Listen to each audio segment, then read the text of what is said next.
At my wedding, my husband's family mocked my mother in front of 180 people. My mother-in-law pointed a manicured finger at the woman who raised me and said into the microphone, "That is not a mother. That is a mistake in a dress." My fiancé Desmond laughed. The guests laughed. I did not. I stood up, walked to the stage, and canceled the wedding right then and there. But I didn't stop at canceling the wedding. I realized that if they wanted to judge us by our bank accounts, I should play by their rules. The next morning, their world collapsed because they had no idea who I really was. Before I continue this story of absolute revenge, let me know where you are watching from in the comments below. Please hit subscribe and like this video to find out how one signature from me left my arrogant in-laws homeless. My name is Amara, and at 32 years old, I had spent the last 2 years playing a role. To the Vance family, I was just a simple administrative assistant at a mid-level firm, a lucky girl from the wrong side of the tracks who managed to snag their golden boy Desmond. They thought they were the royalty of Atlanta's black elite, a family built on old money and prestige. What they didn't know, and what I never felt the need to broadcast, was that I was actually the chief financial officer of Apex Holdings, one of the most aggressive debt acquisition firms in the country. I kept my career quiet because I wanted to be loved for me, not my portfolio. But standing in the ballroom of the St. Regis Hotel that Saturday evening, I realized that silence had been a terrible mistake. The venue was suffocatingly expensive. Crystal chandeliers dripped from the ceiling like frozen tears, casting a golden light on the flower arrangements that cost more than my mother's car. The air smelled of expensive perfume and judgment. I stood in my white Vera Wang gown, a dress I had paid for myself, watching the guests arrive. These were the movers and shakers of Atlanta politicians, doctors, and the social climbers that Genevieve, my mother-in-law, called friends. I felt a hand snake around my waist. It was Desmond, looking dashing in his tuxedo, flashing that winning smile that used to make my knees weak.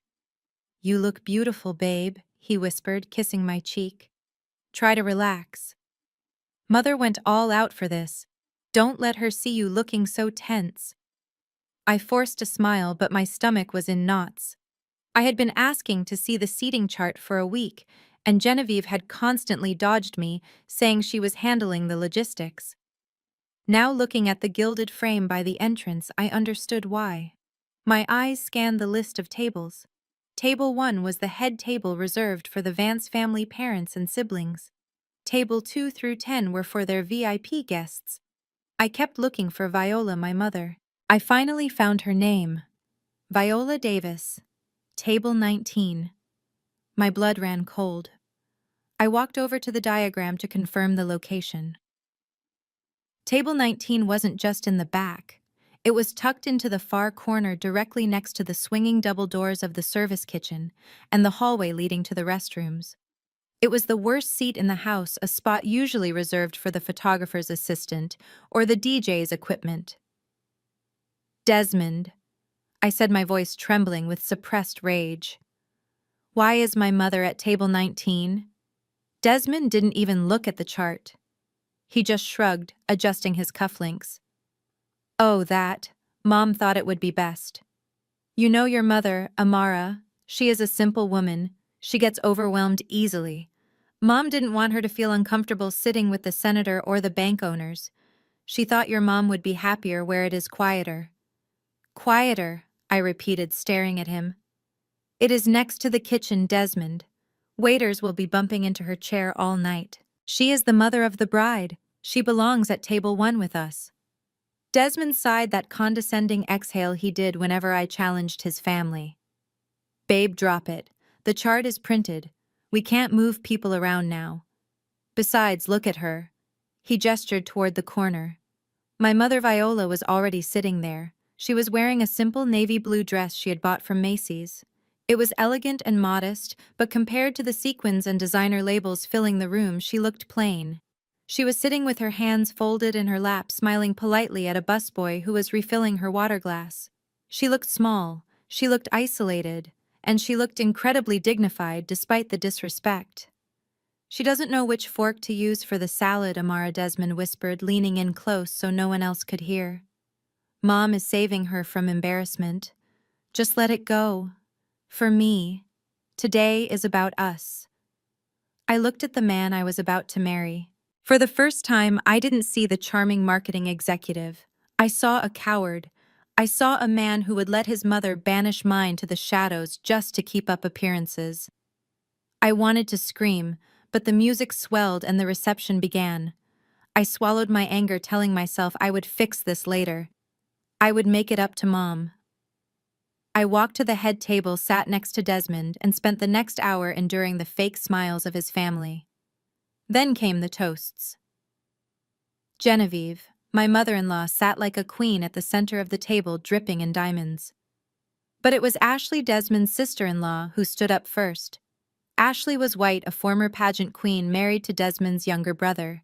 She had spent the last 3 years trying to prove she was more Vance than the Vances, compensating for her outsider status by being the most vicious gatekeeper of their social circle. She tapped her champagne flute with a silver spoon. The room went silent. "Good evening, everyone," Ashley cooed, her voice dripping with artificial sweetness.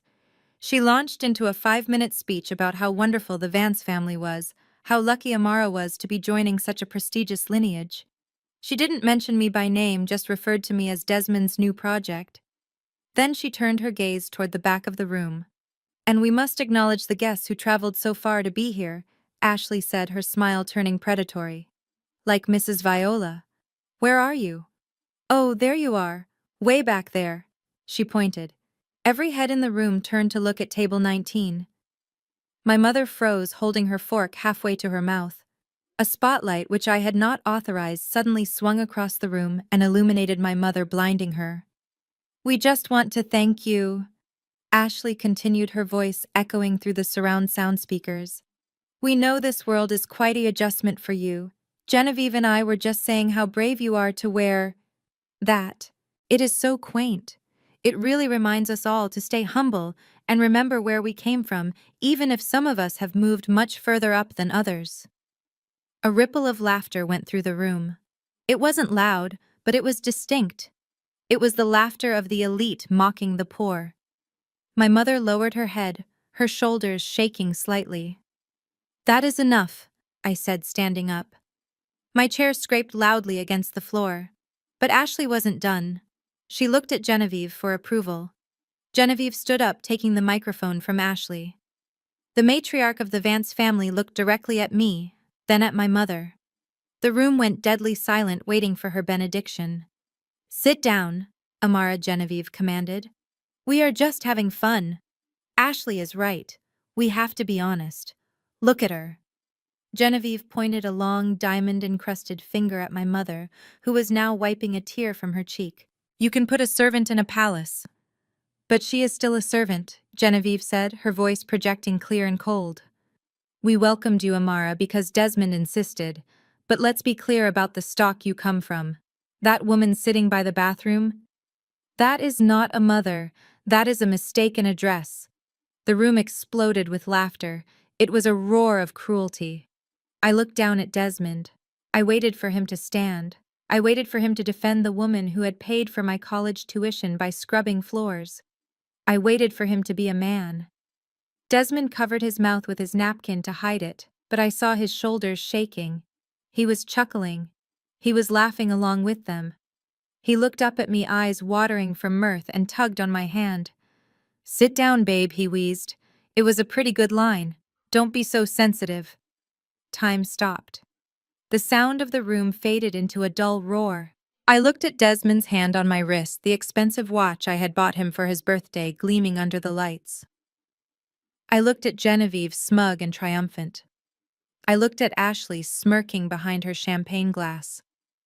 And then I looked at my mother, the strongest woman I knew, being reduced to a punchline by people who were drowning in debt they tried desperately to hide. Something inside me snapped. It wasn't a break, it was a realignment.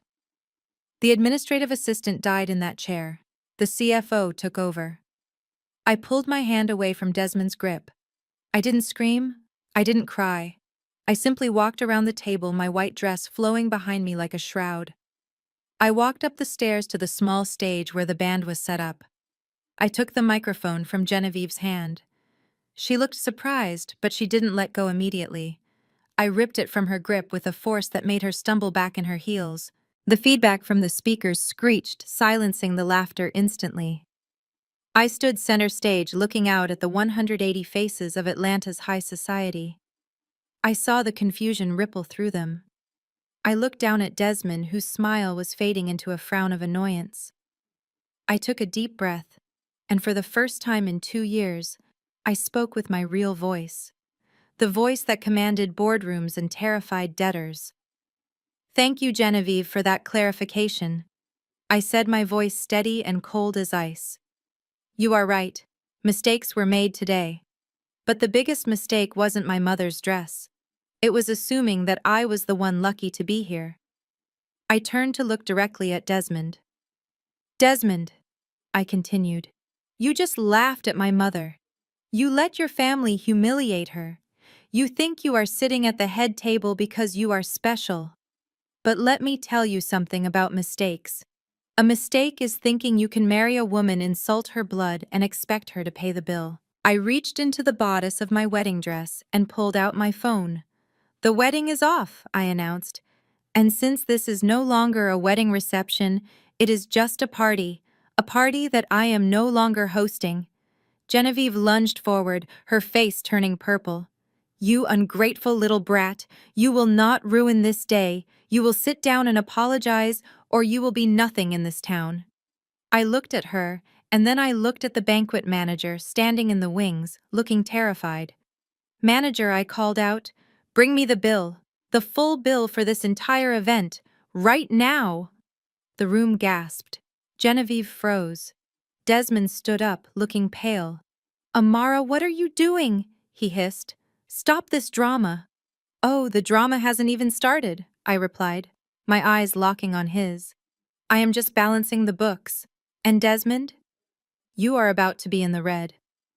The silence in the St. Regis ballroom was heavy enough to crush bones. The laughter that had filled the room only seconds ago had evaporated, replaced by a tension so thick it felt like the air had been sucked out of the space. I stood center stage, the microphone heavy in my hand, looking down at the people who had spent the last 2 years making me feel small. They were not laughing anymore. Desmond was staring at me with his mouth slightly open, a piece of lobster tail still poised on his fork, looking like a fish gasping for air. Genevieve had turned a shade of pale that clashed horribly with her emerald necklace. I took a breath, letting the adrenaline settle into a cold, hard resolve. I looked out at the sea of faces, the senators, the bankers, the socialites who had just chuckled at my mother's expense. "Ladies and gentlemen," I said, my voice projecting clearly without a tremor, "I apologize for the interruption of your dinner. I know you were promised a show tonight. You were promised a wedding, a union of two families, a celebration of love. But as Genevieve so helpfully pointed out, mistakes were made. And the biggest mistake was assuming that I would marry into a family that mistakes cruelty for comedy." Desmond finally found his voice. He stood up, knocking his chair over. "Amara, get down from there right now. You are making a scene. You are embarrassing yourself." "No, Desmond," I corrected him. "I am saving myself. There will be no wedding. There will be no vows. This relationship is terminated, effective immediately." A gasp rippled through the crowd. I saw guests reaching for their phones, eager to record the collapse of the social event of the season. And to the Vance family, I continued, turning my gaze to the head table. "You treated me like a charity case. You treated my mother like a prop for your amusement. You called this wedding a merger. Well, I have done my due diligence and I am pulling out of the deal. You are not a dynasty. You are a hollow circus, and I am tired of being the clown." That broke the dam. Genevieve let out a shriek that sounded more animal than human. She hiked up her designer gown and stormed up the stairs to the stage. She moved faster than I expected for a woman in 6-inch heels, her face twisted into a mask of pure fury. "You ungrateful little gutter rat," she screamed, raising her hand high. She swung at me with everything she had. It was a slap meant to assert dominance, a slap meant to put the servant back in her place. But she forgot one thing. I was not the timid administrative assistant she thought she knew. I was a woman who had fought for every inch of ground I stood on. I caught her wrist in midair. The sound of my hand stopping hers was a sharp crack that echoed through the microphone I was still holding. I gripped her wrist tight, feeling the fragile bones beneath her aging skin. Her eyes widened in shock. She tried to pull away, but I held fast. "Do not," I whispered, leaning in, so only she in the front row could hear, "ever raise your hand to me again. I am not your daughter-in-law. I am not your subordinate. I am the stranger who knows exactly how much debt you are drowning in." I shoved her hand away and she stumbled back, catching herself on the podium. She looked at me with genuine fear for the first time. "You are crazy," she hissed. Get out. Get out of my sight." "Gladly," I said. "But there is one small administrative detail we need to handle first." I motioned to the side of the stage. Mr. Henderson, the hotel's banquet manager, stepped into the light. He looked terrified, clutching a leather folio to his chest. He had been hovering there waiting for my signal. He knew what was coming. "Mr. Henderson," I said, my voice returning to professional detachment, "please explain to Mrs. Vance the current status of the bill for this evening." The poor man cleared his throat, adjusting his glasses. Yes.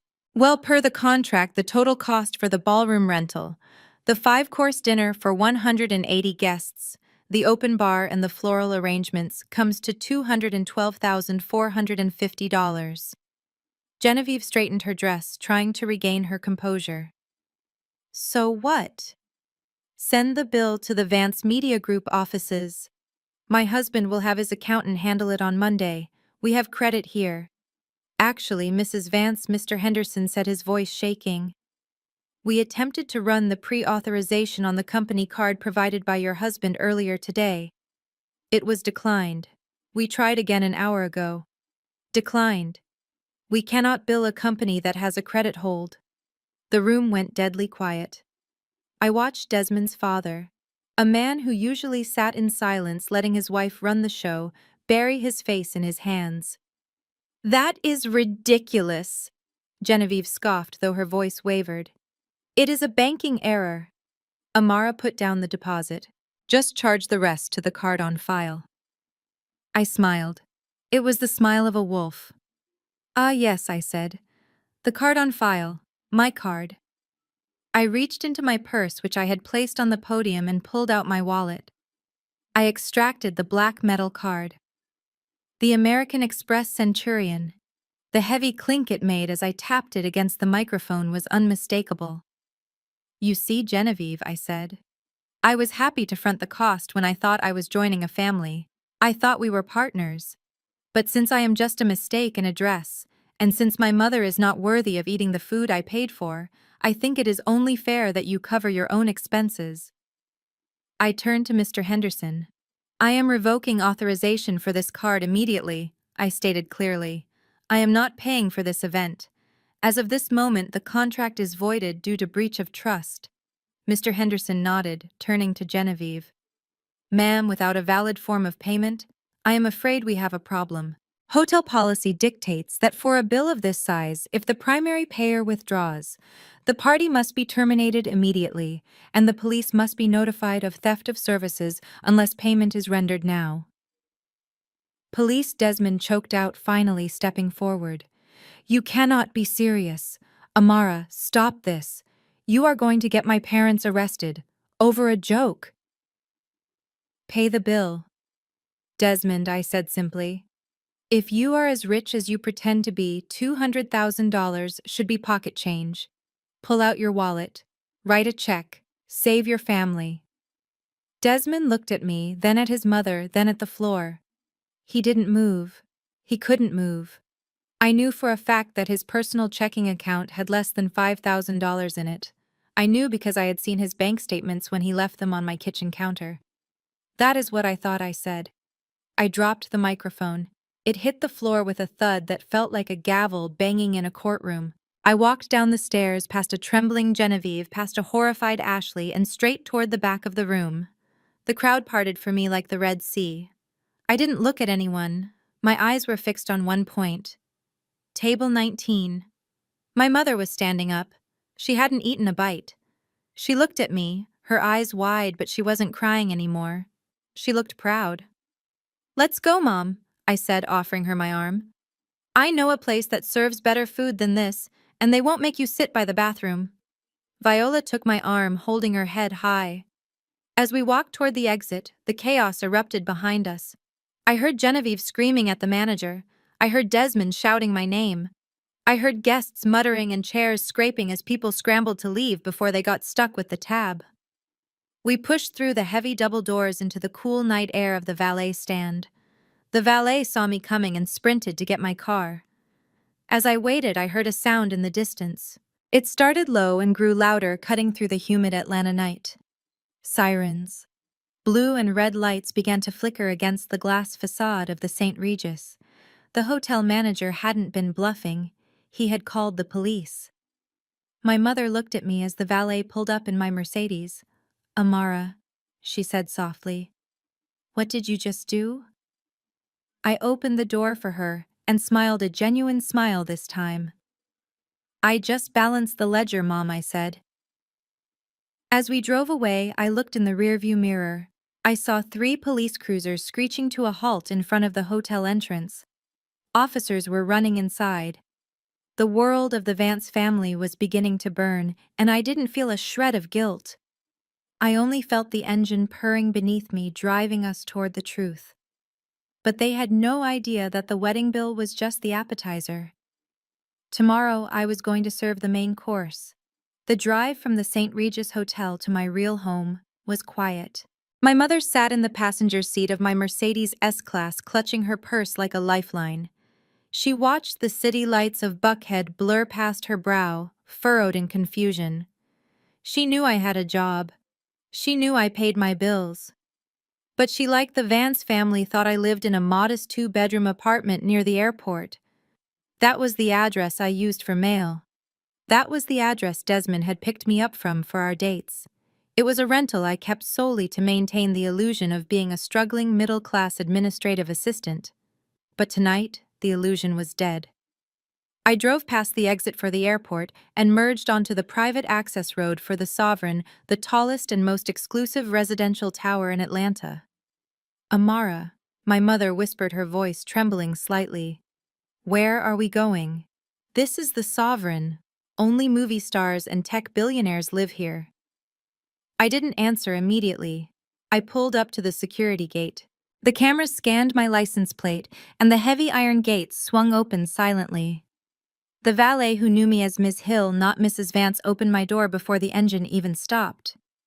"Welcome home, Ms. Hill," he said, ignoring my wedding dress with the professional discretion of someone used to seeing everything.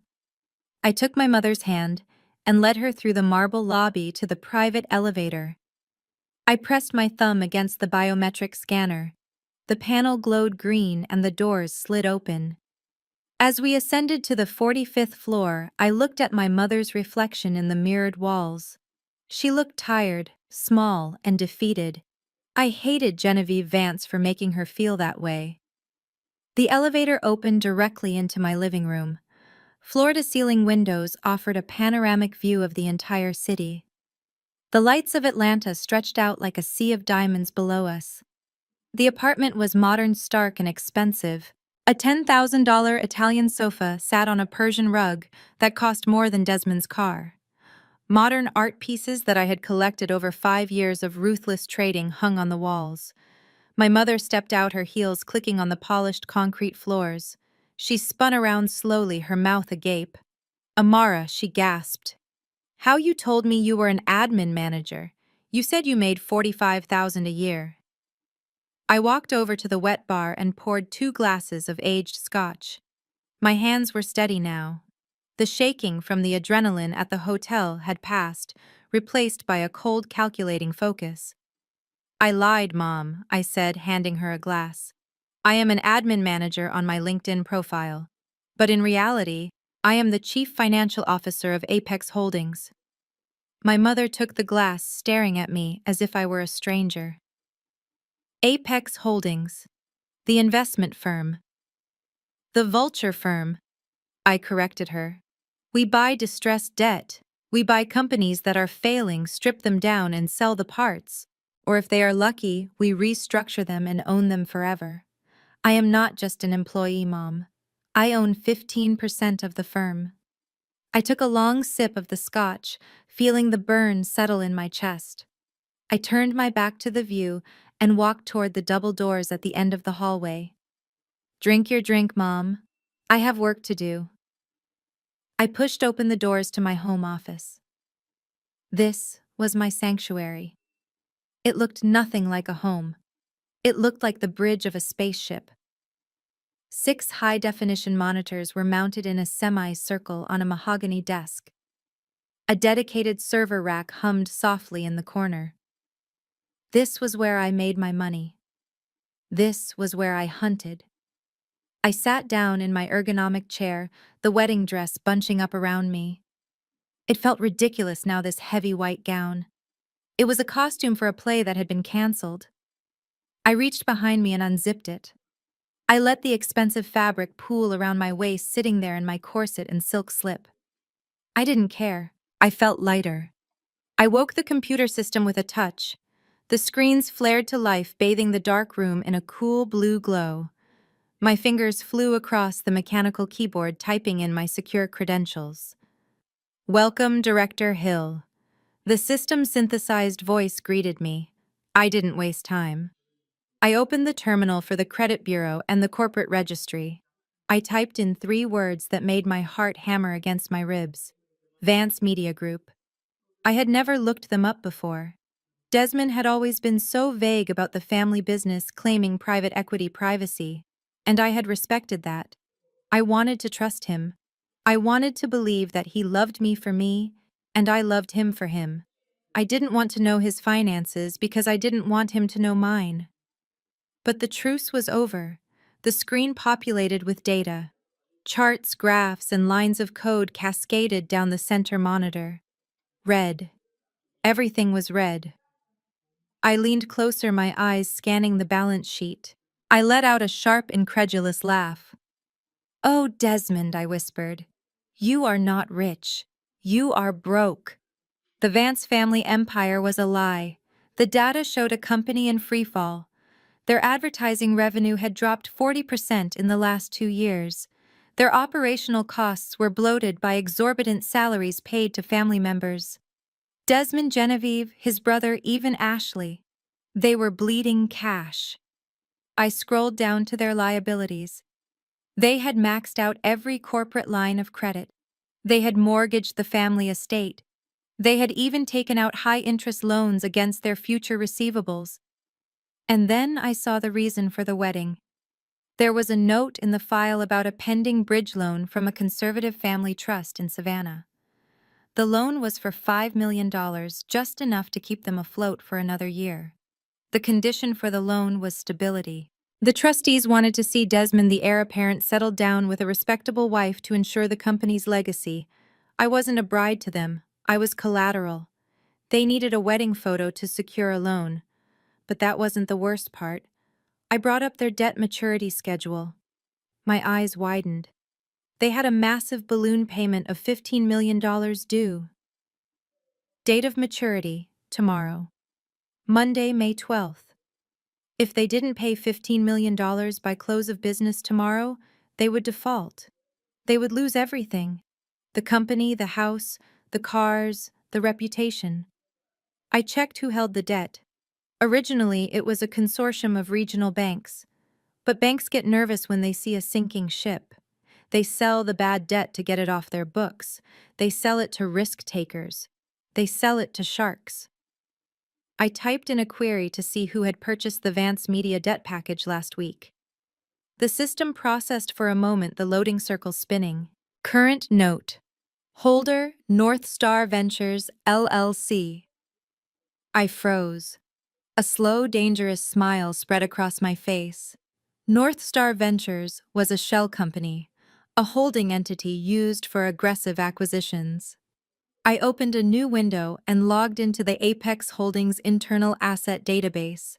I searched for North Star Ventures, parent company Apex Holdings, portfolio manager Amara Hill. I sat back in my chair, the realization washing over me like a tidal wave of pure power. The laughter from the banquet hall seemed a million miles away now. Genevieve's slap, Ashley's sneer, Desmond's betrayal. It all shrank in the face of what was on the screen. My firm had bought their debt 3 days ago. The paperwork had crossed my desk for approval, but I had been so busy with wedding prep that I had just rubber-stamped it without looking at the name of the debtor. I owned them. I didn't just have their credit card bill, I held the mortgage on their entire existence. As the CFO of the parent company, I had the sole authority to call in the debt or grant an extension. I looked at the clock. It was midnight. In 9 hours, the markets would open. In 9 hours, Desmond would walk into a meeting expecting to charm a new investor. I picked up my phone and dialed my assistant Marcus. He answered on the first ring despite the late hour. Ms. Hill, is everything okay? I thought you were on your honeymoon. Change of plans. Marcus, I said, my voice crisp and commanding. I need you to prepare the boardroom for a hostile meeting at 9 sharp. And Marcus, print out the foreclosure notices for the Vance Media Group. Foreclosure. Marcus sounded confused. On a Monday morning? Yes, I said, looking at the red numbers on my screen that represented the destruction of my ex-fiancé's life. It is going to be a very busy week. I hung up the phone and looked at the reflection of the city in the window. My mother walked into the room holding the bottle of scotch. She looked at the screens, then at me. "What is it, baby?" she asked. "Is it bad?" I turned to her, my eyes gleaming with tears I refused to shed, and a fire that would burn the Vances to the ground. "No, Mom," I said softly. "It isn't bad. It is perfect. The Vances owe $15 million to a company called North Star. And do you know who runs North Star?" Mom shook her head. "I do," I whispered. I stood up and walked to the window, looking out over the city that was about to witness a massacre. "Genevieve called you a mistake, Mom. Tomorrow I am going to show her that I am not a mistake. I am the consequences."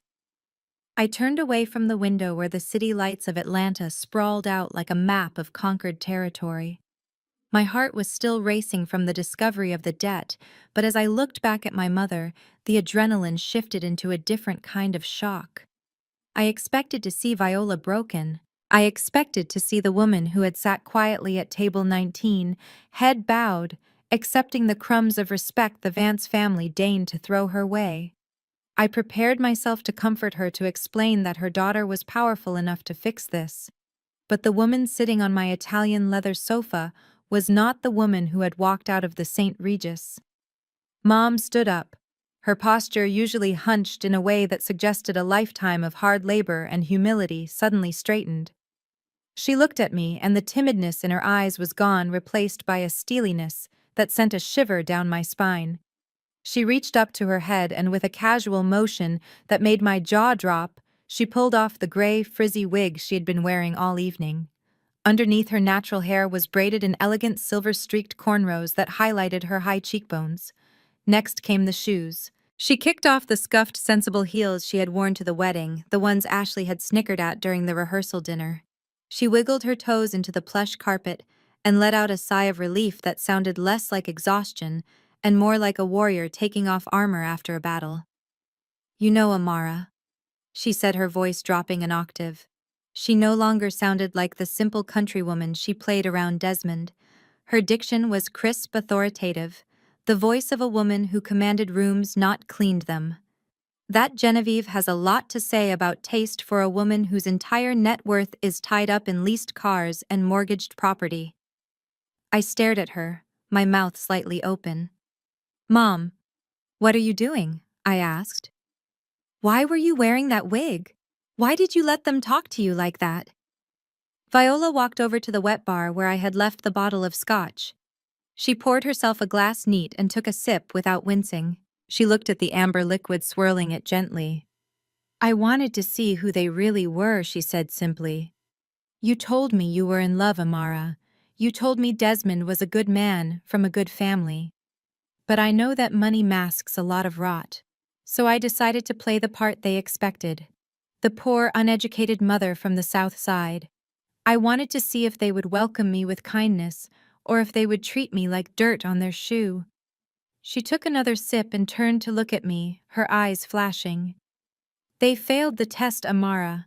Spectacularly. I sat down on the arm of the chair, my mind reeling. I knew my mother was strong. She had raised me alone after my father died. But I had always assumed our struggles were purely financial. I thought the money for my college had come from loans and double shifts at the grocery store. Mom, I said, who are you? Really? Viola smiled a slow, dangerous smile that mirrored the one I had worn just minutes ago when I looked at the Vance debt portfolio. I am the owner of Viola's Greens, she said. The room went silent. I blinked. Viola's Greens wasn't just a farm. It was the largest organic produce distributor in the Southeast. They supplied every Michelin-starred restaurant in Atlanta, every high-end hotel, and every organic grocery chain from Savannah to Nashville. It was a logistics empire. You own Viola's Greens, I whispered. But that company is worth millions. Tens of millions, she corrected me calmly. I started it 20 years ago with the insurance money from your father's accident. I kept my name off the billboards because I value my privacy. I wanted you to grow up understanding the value of work, not the entitlement of wealth. That is why I let you work for everything you have, Amara. And look at you now. You are a CFO. You built your own throne. She walked over to the window and looked out at the city, her silhouette framed against the night sky. The Vance family prides themselves on the quality of their restaurants, she mused. They brag about their farm-to-table freshness. They charge $50 for a salad because they claim they source the best ingredients. She turned back to me, her expression cold. And do you know who their exclusive supplier is? I felt the air leave my lungs. No. Yes, she said. They buy everything from me. 70% of their menu relies on my supply chain. Their bridge loan, the one you saw in your file, is contingent on them maintaining their quality rating. Without my produce, their kitchens stop by Tuesday. Their reputation dies by Wednesday. She reached into her purse, not the battered one she had carried into the wedding, but a sleek phone case I hadn't noticed before, and pulled out a smartphone. It wasn't an old prepaid model. It was the latest iPhone. She tapped the screen, finding a contact saved as distribution manager. She put the phone to her ear, her eyes never leaving mine. Richard, it is Viola, she said into the phone. Her voice was pure command.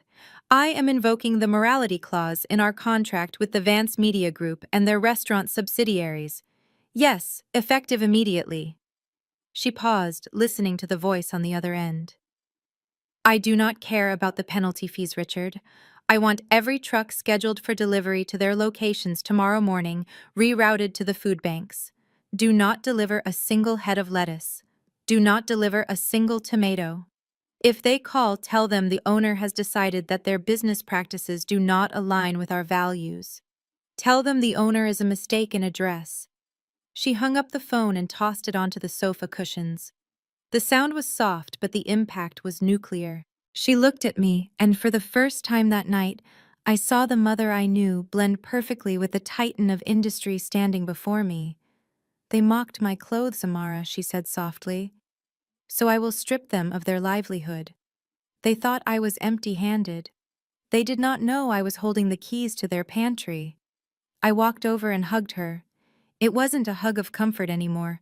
It was a hug of partnership. We were two lionesses standing on top of the world, watching the hyenas below unknowingly wait for their doom. I am sorry I didn't tell you sooner, she whispered into my hair. But I needed to know you could stand on your own 2 feet. Tonight, when you took that microphone, I have never been prouder. You didn't need my money to destroy them. You used your own brain. We stood there for a moment, basking in the shared power of our secrets, but the silence was broken by the vibration of my phone on the coffee table. I pulled away and picked it up. The screen lit up with the message. The name at the top made my stomach turn. Desmond. I unlocked the phone and read the text aloud, my voice dripping with disbelief. Amara, you are insane. My mother is having a panic attack. You ruined the most important night of our lives over a misunderstanding. You need to come back to the hotel right now, pay the bill, and apologize to everyone.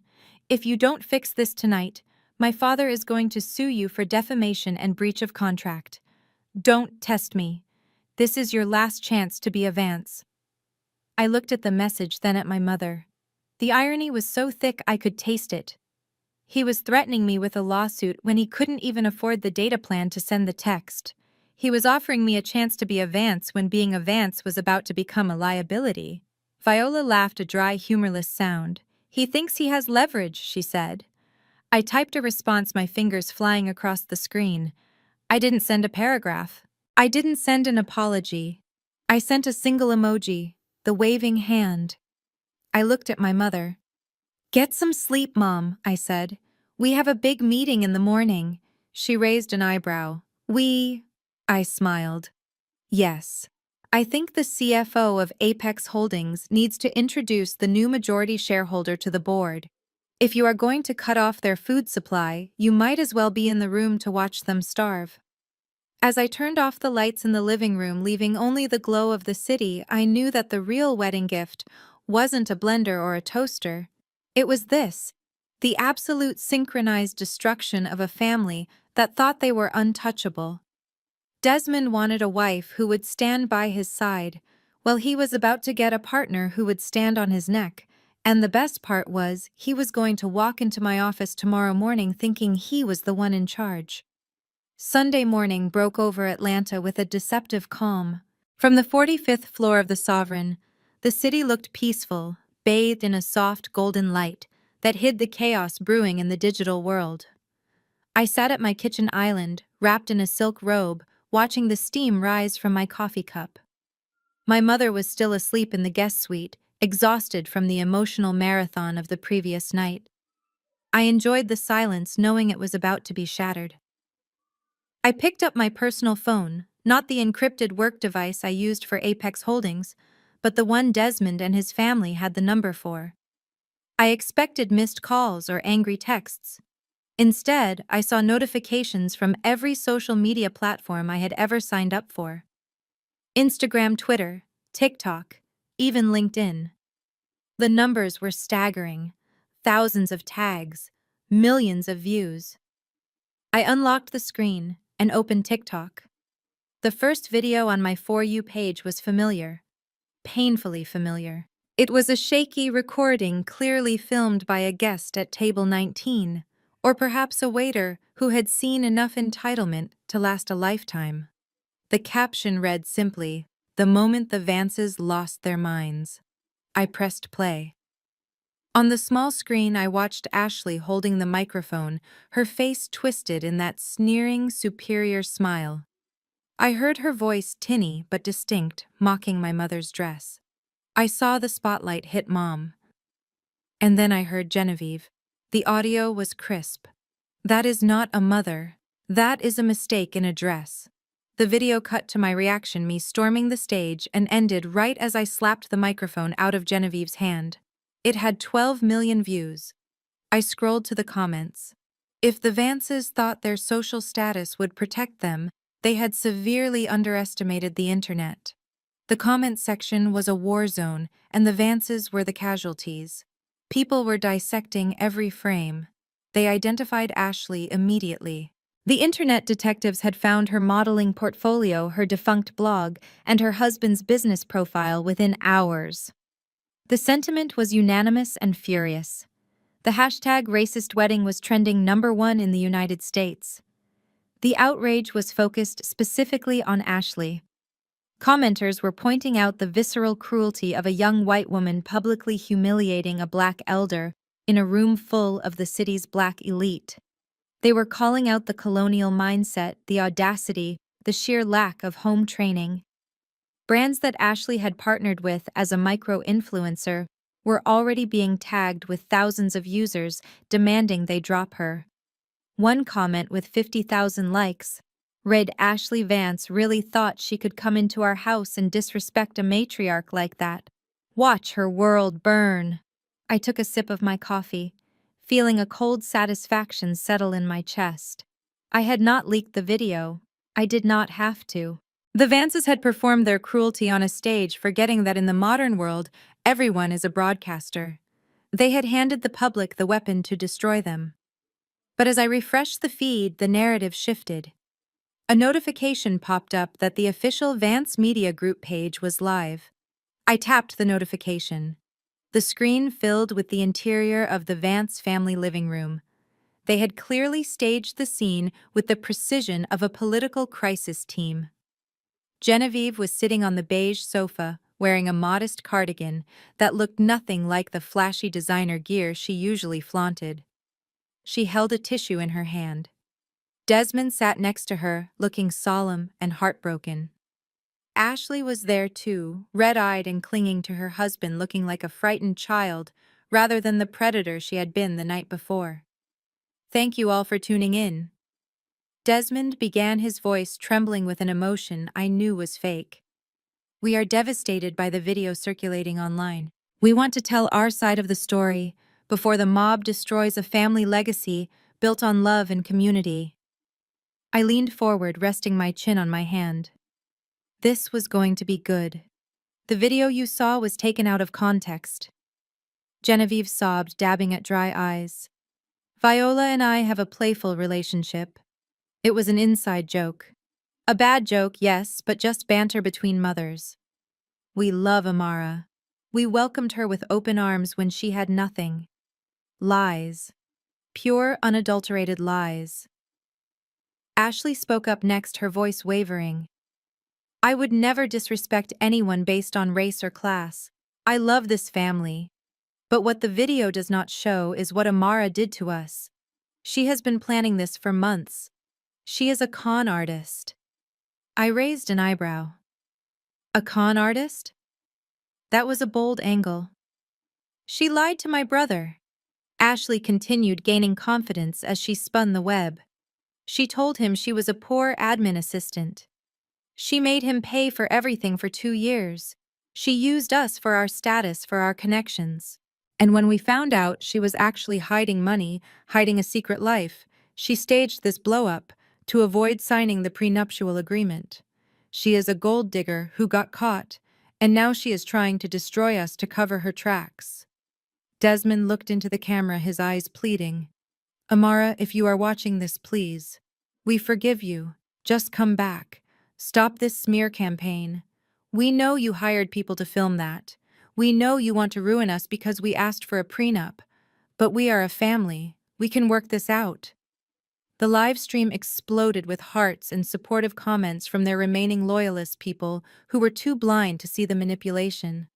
They were painting themselves as the victims of an unstable, greedy woman. They were using the oldest trick in the book.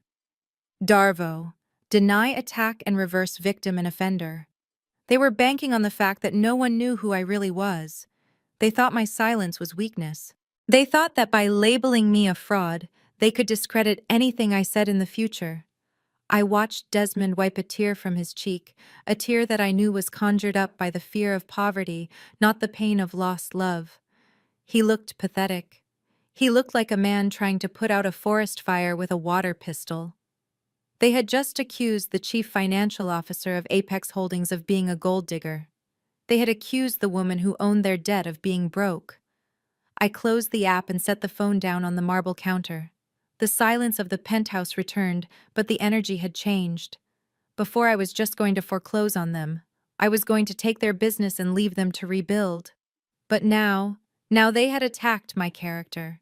They had dragged my name through the mud to save their own skins. They had tried to gaslight the world into believing that my mother deserved to be mocked. I stood up and walked to the window. The sun was fully up now, illuminating the city that was waking up to the scandal. I finished my coffee in one long swallow. They wanted to play the media game.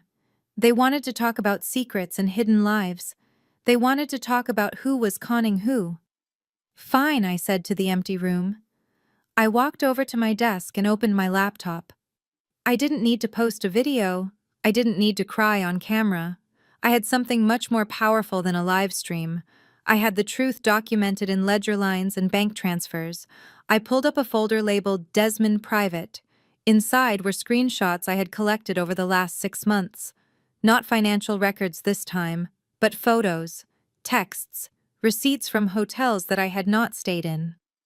While I had been working late to acquire their debt, Desmond had been busy acquiring a mistress. And not just any mistress, the maid of honor. I looked at the folder, then at the foreclosure documents my assistant had prepared. "You want a crisis, Desmond," I whispered, dragging the files into an email addressed to the editor of the Atlanta Shade Room. "I will give you a catastrophe." The strategic silence I maintained was driving them insane. I could see it in the frantic way they refreshed their social media feeds, waiting for me to post a crying apology or a defensive rant. They wanted a public fight because in a screaming match they could drag me down to their level and beat me with experience. But I gave them nothing. No tweets, no status updates, no interviews. My silence was a vacuum, and they were suffocating in it. I sat in my home office, the cool air conditioning of the penthouse, a sharp contrast to the heat I was about to unleash. On my primary monitor, I had the draft email open. The subject line was simple: receipt regarding Desmond Vance. The recipient was the editor of the Atlanta Tea, the most vicious and widely read gossip blog in the city. I did not need to write a long story. The attachments spoke for themselves. I dragged and dropped the folder I had named The Betrayal. Inside were 27 screenshots and 5 photos. They were not vague. They were high definition. There was Desmond kissing a woman in a hotel elevator 3 weeks ago. There was a text thread where he mocked my financial status to her. And the kicker was the identity of the woman. It was not just a random stranger. It was Chantel, my maid of honor. The woman who had helped me pick out my dress. The woman who had stood next to me at the altar rehearsal, smiling while knowing she was sleeping with the groom. I clicked send. It took exactly 14 minutes for the internet to catch fire. I refreshed the blog's homepage. The headline screamed across the screen in bold red letters. Exclusive. Vance heir exposed. Cheating scandal rocks the racist wedding. The article did not just post the photos, it dissected them. It laid out the timeline, showing that while I was working overtime to pay for the wedding deposits, Desmond was using the company card to book suites at the W Hotel for Chantel. The public sentiment, which had already turned against the Vances because of the racism, now curdled into pure hatred. If there is one thing the internet hates more than a racist, it is a cheater who plays the victim. The comments on their earlier livestream video, the one where they called me a gold digger, turned vicious instantly. Users were reposting the screenshots of Desmond's texts, where he called me boring and cheap. They were tagging Chantel, who had frantically deleted her Instagram account 5 minutes ago, but screenshots live forever. I leaned back in my chair watching the carnage. This was the second strike. The first was their reputation. This second one was their character. And the third, which was happening simultaneously in boardrooms across the city, was their wallet. I opened a side monitor to view the stock ticker and news alerts for Vance Media Group partners. It was a bloodbath. The investors who had been on the fence, the ones Genevieve was desperately trying to woo with her fake apology video, were now running for the exits. No serious venture capital firm wants to be associated with a family that is trending for racism and infidelity in the same 24-hour cycle. I saw an alert from the bank that held their operating accounts. A freeze had been placed on their assets due to suspicious activity and potential breach of morality clauses in their lending agreements. I closed my eyes and imagined the scene inside the Vance mansion. It wasn't hard to picture. Genevieve would be pacing the Persian rugs she could no longer afford to clean, screaming at Desmond. She would be realizing that her plan to paint me as the villain had backfired because villains don't usually have proof that the hero is a lying adulterer. My phone buzzed. Phone. It wasn't a text this time. It was a notification from my security system. Motion detected at the front door. I frowned. The security at the Sovereign was impenetrable. No one could get to my penthouse floor without biometric clearance. Then I realized the alert wasn't coming from here, it was coming from the decoy apartment. The run-down two-bedroom unit in College Park that I still rented for $1,200 a month just to maintain my cover story. I had installed a Ring camera there months ago, mostly to check for package thefts, but today it was my window into Desmond's desperation. I pulled up the live feed on my iPad. There he was, Desmond Vance. He looked nothing like the polished prince from the wedding. His designer shirt was wrinkled and sweat-stained at the armpits. His hair was disheveled. He was pounding on the peeling green paint of the apartment door, looking over his shoulder, as if he expected paparazzi to jump out of the bushes. "Amara, open the door. I know you are in there." He kicked the bottom of the door. The sound was tinny and hollow through the camera's microphone. "Amara, please. You have to stop this. My dad is having chest pains. The investors are pulling out. Just come out and we can talk. I will give you whatever you want. I will sign the papers. Just tell them it was a misunderstanding. Tell them the photos are fake." I watched him plead with a piece of wood. It was pathetic. He really thought I was inside sitting on a second-hand couch crying over him. He thought he could charm or bully me into submission one last time. He had no idea that I was 10 miles away, sitting on Italian leather, drinking imported sparkling water, and preparing to take his company from him legally and permanently. He pulled out his phone and dialed my number again. My phone on the desk lit up. I let it ring. On the screen, I saw a neighbor from the apartment complex open their door. It was Mrs. Higgins, an elderly woman who used to bake me cookies when I stopped by to check the mail. She stepped out in her housecoat, holding a broom. "Boy, get away from that door," Mrs. Higgins yelled. "Amara isn't home, and even if she was, she doesn't want to talk to a man who yells like a fool." Desmond spun around looking wild. "You don't understand. She is ruining my life. She has to be here. This is where she lives." Mrs. Higgins laughed, a sound that crackled through the speaker. "She lives here, honey. Amara hasn't slept here in 2 years. She just picks up her mail. You don't know much about your own woman, do you? Now get before I call the police." Desmond looked at the door one last time, defeated. He slumped against the railing of the walkway. I zoomed in on his face. The arrogance was gone. In its place was pure terror. He was realizing that he didn't know me at all. He didn't know where I lived. He didn't know my money. He didn't know my heart. And most importantly, he didn't know that while he was banging on a wooden door in College Park, I was in a glass tower in Buckhead, printing out the agenda for a meeting that would end his career. I tapped the microphone button on the app. I could speak through the doorbell camera. The temptation was strong. I wanted to tell him to go home and pack a box. I wanted to tell him that his mother's house was next on my list. But I stopped myself. No. That would be mercy. That would give him a warning. And I was done giving the Vance family warnings. I closed the app and turned off the iPad. Let him sweat in the humid Georgia heat. Let him drive back to his mother empty-handed. Let them spend one more night thinking they could spin this, thinking they could find a loophole. Because tomorrow morning at 9 o'clock, they were walking into the lion's den. And unlike Daniel in the Bible, God was not going to shut the lion's mouth. I picked up the black folder on my desk. Inside were the acquisition papers for Vance Media Group. I ran my finger over the signature line where I would sign as the new owner. "Go home, Desmond," I whispered to the empty room. "Get a good night's sleep. You are going to need it, because tomorrow you are not negotiating with your fiancé. You are negotiating with the shark who just smelled blood in the water." I watched Desmond on the screen of my iPad, slumped against the peeling doorframe of the decoy apartment. He looked defeated, small, and desperate. But I knew better. I knew that beneath that pathetic exterior lay a reservoir of arrogance that was only temporarily drained. All he needed was a drop of hope, a single sign of weakness from me, and he would swell back up into the monster who had laughed at my mother. It was time to give him that hope. It was time to bait the trap. I picked up my phone and dialed his number. On the surveillance feed, I saw him scramble for his phone, nearly dropping it in his haste. He answered on the first ring, his voice breathless and frantic. Amara. Amara. Where are you? I am at your apartment. Your neighbor is crazy.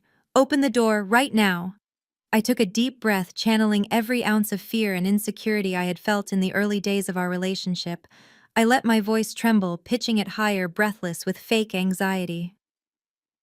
Desmond. I sobbed into the receiver. I am not there. I am driving. I saw the news. I saw the blogs. It is too much. I cannot take it anymore. My mother is crying. Everyone hates us. I just want it to stop. I watched his posture change instantly on the screen. He straightened up. He brushed the dirt off his sleeve. The desperation evaporated, replaced by the familiar sneer of control. He thought he had won. He thought I had broken. Stop crying, Amara, he snapped, his voice dropping into that condescending tone he used when he explained wine lists to me. You brought this on yourself. You acted like a child, and now you are paying the price. But because I am a good man, because I still care about you despite everything, I am willing to help you fix this. I bit my lip to keep from laughing. He was willing to help me. He was drowning, and he thought he was the lifeguard. Please, Desmond, I whined. I have the money. I have the savings I put aside for a house. It is exactly $200,000. I just want to pay the hotel and make the internet stop attacking me. Can we just meet? Can we just go back to how it was? Desmond laughed, a short, sharp bark of triumph. We can't go back, Amara. You humiliated my mother. But if you pay the debt and issue a public apology, maybe, just maybe, I can convince my parents not to sue you into oblivion. I am willing to give you that chance. He paused, and I could practically hear the gears turning in his head. He needed that money. He needed it to show his parents he was a fixer. But more than that, he needed to feel superior. He needed to drag me into his world and make me feel small one last time. Meet me tomorrow morning, he commanded. 9 o'clock sharp. Okay, I whispered. Where, the coffee shop on Main? No, he scoffed. I don't have time for coffee shops. I have big business to handle tomorrow. Real business. Meet me at the headquarters of Apex Holdings in Buckhead. I froze. My hand gripped the phone tighter. Apex Holdings. My building. My kingdom. Why Apex? I asked, my confusion genuine this time. Why would he choose the one place on earth where I was a god? Desmond's voice swelled with self-importance. Because, Amara, unlike you, I have a company to run. I have a meeting at Apex at 9:30 with a major investment firm called North Star Ventures. They are looking to acquire our debt and inject new capital. They recognize the value of the Vance brand, even if you don't. I am going to close a multi-million-dollar deal that will save my family's empire. I closed my eyes, savoring the delicious irony. He was meeting North Star. He was meeting me. He just didn't know it yet. He thought he was walking into a rescue mission. He had no idea he was walking into his own funeral. So meet me in the lobby at 9, he continued. Bring the cashier's check and dress appropriately, Amara. This is a billion-dollar office. Try not to look like your mother. The rage flared in my chest, hot and blinding, but I pushed it down. I converted it into fuel. Okay, Desmond, I said, my voice barely a whisper. I will be there. I will bring the money, and I will be dressed to kill. Good girl, he said. Don't be late. The line went dead. I looked at the iPad one last time. Desmond was walking away from the apartment door, a bounce in his step. He looked like a man who had just conquered the world. He was dialing his mother, probably to tell her that he had brought the stray dog to heel. I set the phone down on the cold marble counter of my kitchen. The performance was over. The trembling victim was gone. I stood up and walked into my home office, where the lights of the server rack blinked in the darkness. I pressed the intercom button on my desk phone. Marcus, I said. My assistant answered immediately. Yes, Ms. Hill is the schedule for tomorrow's set. Yes, ma'am, Marcus replied. The representatives from the Vance Media Group are confirmed for 9:30 in the main boardroom. They believe they are meeting with a senior partner from North Star Ventures. Change the location. I said, my voice steady and cold. I don't want them in a meeting room. I want them in the executive boardroom. The glass one. The one with the view of the entire city. There was a pause. That room is usually reserved for the CEO, Ms. Hill. I know, I said. And make sure the blinds are open. I want the sun in their eyes. I want them to see everything. And Marcus, yes, Ms. Hill. Prepare the foreclosure documents. Have them printed on heavy bond paper and put them in a red folder. Red, ma'am.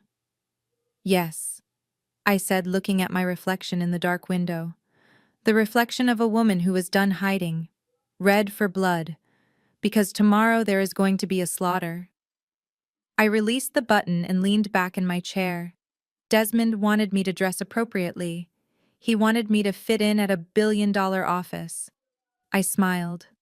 I walked to my closet and pushed aside the modest cardigans and floral dresses I wore when I was playing the part of Amara the admin. I reached to the back where my real clothes lived. I pulled out a tailored Alexander McQueen suit in sharp electric blue. I pulled out my Louboutin heels, the ones with the spikes on the toes. I pulled out the diamond-encrusted watch that cost more than the Vance family's entire year of revenue. He wanted to show me what success looked like. He wanted to intimidate me with the grandeur of Apex Holdings. He was going to walk into my lobby stand on my marble floors and wait for me to arrive. He thought he was setting a trap. He thought he was luring a mouse with a piece of cheese. He didn't realize that the mouse was actually a viper, and he had just invited it into his bed. Sleep tight, Desmond, I whispered. Enjoy your victory lap. Because when you wake up, you are going to find out that the woman you called a mistake is the one holding the eraser. And I am about to wipe you out. Monday morning arrived in Atlanta with a humidity that stuck to the skin, a heavy blanket of heat that foreshadowed the storm about to break over the Vance family legacy. While I was in my penthouse adjusting the lapels of my electric blue Alexander McQueen suit, Genevieve Vance was waking up in her colonial mansion, convinced that she could still spin the narrative. She believed that Monday was a fresh start, a chance to use her connections and her charm to erase the disaster of the weekend. She had no idea that her world had already stopped turning. She just hadn't felt the gravity shift yet. The first domino fell at 6 in the morning at the flagship location of Vance Bistro in Midtown. It was their crown jewel, a restaurant that prided itself on farm-to-table Southern cuisine. The executive chef Marco unlocked the back door to receive the daily delivery of fresh produce. Usually, by 6:15, the alleyway would be bustling with drivers unloading crates of organic kale, heirloom tomatoes, and artisan vegetables. But today the alley was silent. There were no trucks. There were no crates. There was only the hum of the city waking up and the buzz of flies near the empty dumpster. Marco waited 10 minutes, then 20. By 6:45, panic began to set in. A restaurant without food is just a room with tables. He picked up his phone and dialed the distribution center for Viola's Greens. He expected to hear the dispatcher's voice. Instead, he heard a sharp mechanical tone followed by a recording. "The number you have dialed is not accepting calls from this line." He frowned and tried the emergency backup number. Same result. Blocked. Marco didn't call Desmond. He called the person he feared most. Genevieve. Genevieve was sitting at her vanity applying layers of foundation to hide the dark circles under her eyes when her phone rang. She saw the chef's name and swiped right, annoyed. "Marco.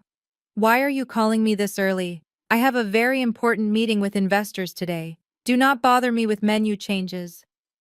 Mrs. Vance Marco's voice was tight with stress. "There is no menu. The delivery didn't come. Viola's Greens ghosted us. The walk-in fridge is empty. We have 0 produce for the lunch rush. I have 60 reservations on the books for noon, and I cannot even make a side salad." Genevieve froze, her mascara wand hovering midair. "What do you mean they didn't come? We have a contract, An exclusive contract. Call them back and scream at them. Tell them who we are. I did, Marco replied. They blocked our numbers. And Mrs. Vance. I called my contact at the other supplier, the one we use for dry goods. They said they received a memo this morning. All credit accounts for Vance Media Group subsidiaries are on hold pending a liquidity review. They are not sending the flour or the oil either. We are dead in the water. The phone slipped from Genevieve's hand and clattered onto the glass top of her vanity. Viola's Greens. The name echoed in her mind. For 20 years she had signed checks to that company, never once connecting the dots. She had mocked a woman named Viola to her face on Saturday night, calling her a mistake, and on Monday morning that mistake had just cut off the oxygen to her family's business. It is a glitch, she whispered to herself, her hands shaking as she picked up the phone. It has to be a computer error. I will fix this after the meeting. Once we get the check from North Star, I will buy a new supplier. I will buy a whole farm if I have to. But the chaos was not confined to the restaurant. Across town in the trendy district of Buckhead, Ashley Vance was trying to maintain her own illusion of normalcy. She had put on oversized sunglasses to hide her swollen eyes and a wide-brimmed hat to obscure her face, hoping to avoid recognition after the viral humiliation of the weekend. She walked into her favorite coffee shop, needing a double shot of espresso to numb the headache that had been pounding since Saturday. She noticed the barista whispering to a coworker as she approached the counter. She saw the side-eye glances from the customers in line.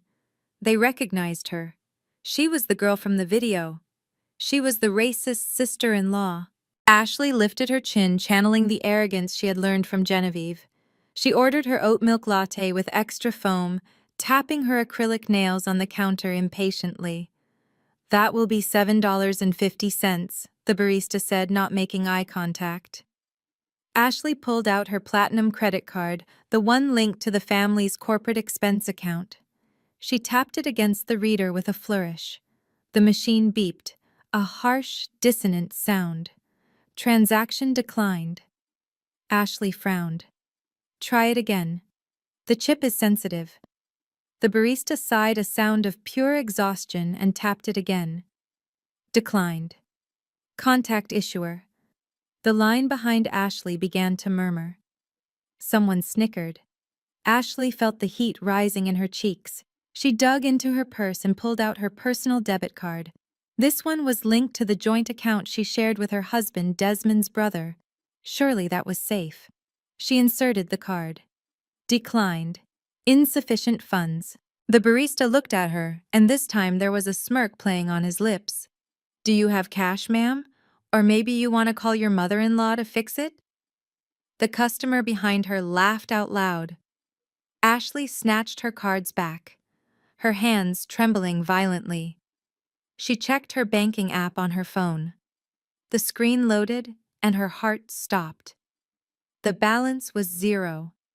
Beside the number was a red notification. Account frozen by creditor order. She didn't wait for her coffee. She turned and ran out of the shop, the sound of laughter chasing her onto the street. She scrambled into her Range Rover and called Genevieve, sobbing so hard she could barely speak. Genevieve, she gasped. My cards.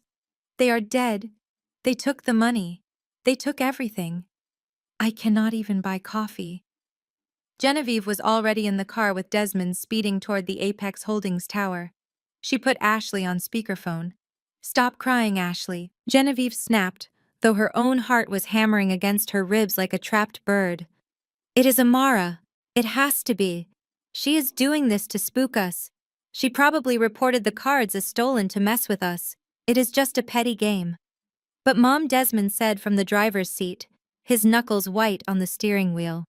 The chef called me too. The restaurant is closed. We are losing $10,000 an hour. If the investors find out we are non-operational, the deal is off. Genevieve reached over and grabbed Desmond's arm, her nails digging into his suit jacket. Listen to me, she hissed. The investors will not find out.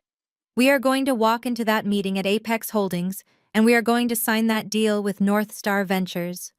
We are going to get $5 million in capital today. Do you hear me today?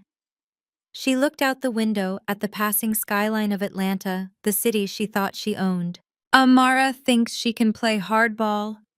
Genevieve continued, her voice dripping with venom.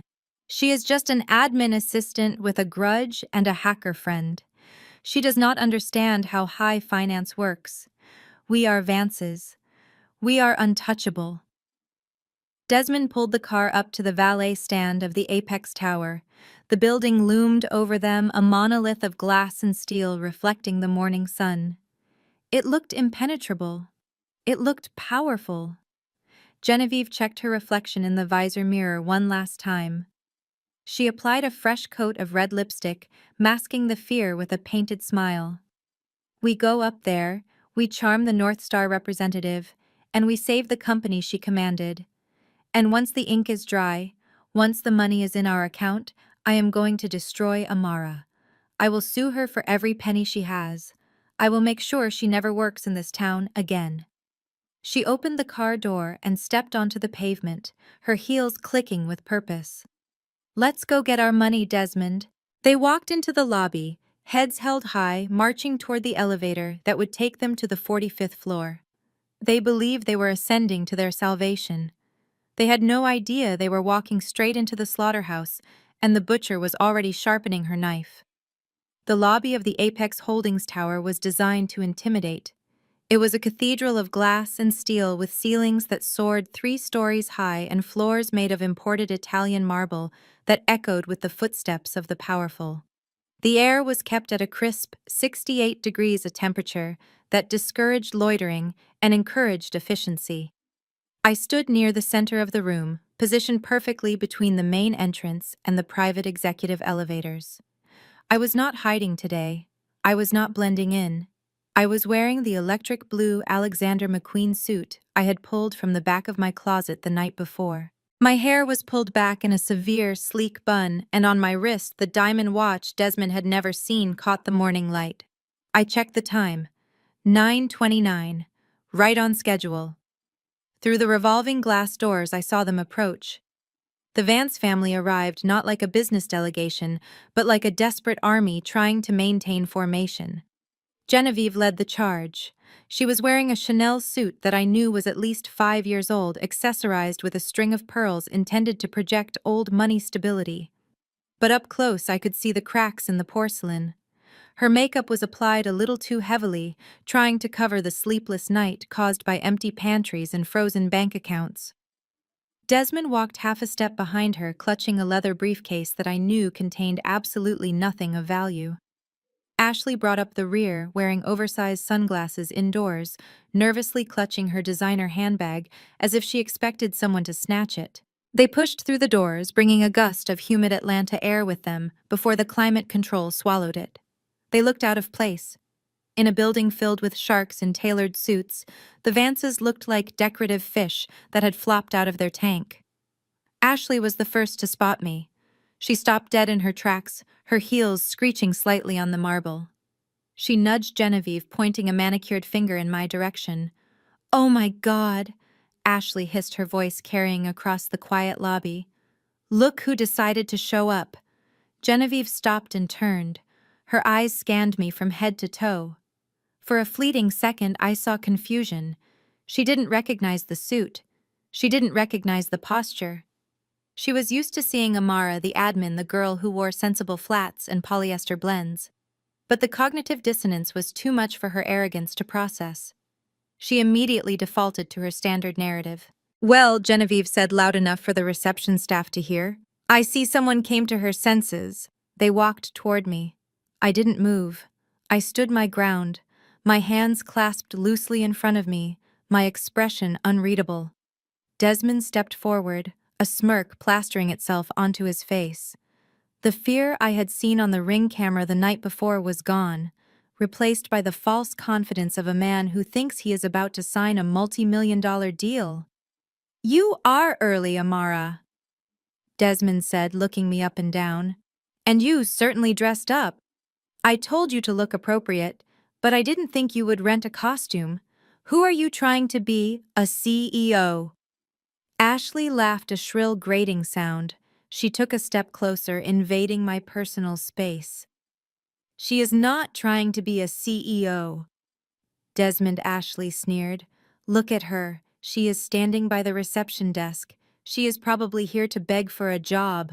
What is it, Amara? Are you applying for the janitorial staff? Or maybe you are hoping to be the coffee girl for the meeting we are about to have. I looked at Ashley. I looked at the dark circles under her eyes that the sunglasses couldn't hide. I am here for the meeting, Ashley, I said calmly. Genevieve scoffed, waving her hand dismissively. Don't be ridiculous. This meeting is for serious investors only. It is with North Star Ventures. We are talking about millions of dollars, Amara. Not the pennies you are used to counting. Desmond checked his watch, ignoring me to address his mother. Mom, we have a few minutes before the partners come down to get us. I need to review the pitch one last time. He turned back to me, snapping his fingers near my face to get my attention. Amara, since you are here and you clearly want to be useful, go make yourself busy. Go over to the cafe corner and get my mother a glass of fresh orange juice. No pulp, and get me a double espresso. If you do it quickly and don't spill anything, maybe I will let you sit in the corner of the room and watch how real business is done. It might be educational for you. I stared at him. The audacity was breathtaking. He was standing in my building about to meet with my company to beg for my money, and he was ordering me to fetch juice like a servant. I didn't move. Did you hear me? Desmond asked, his voice hardening. I said get the juice. If you want us to forgive you for the stunt you pulled at the wedding, you need to start showing some humility.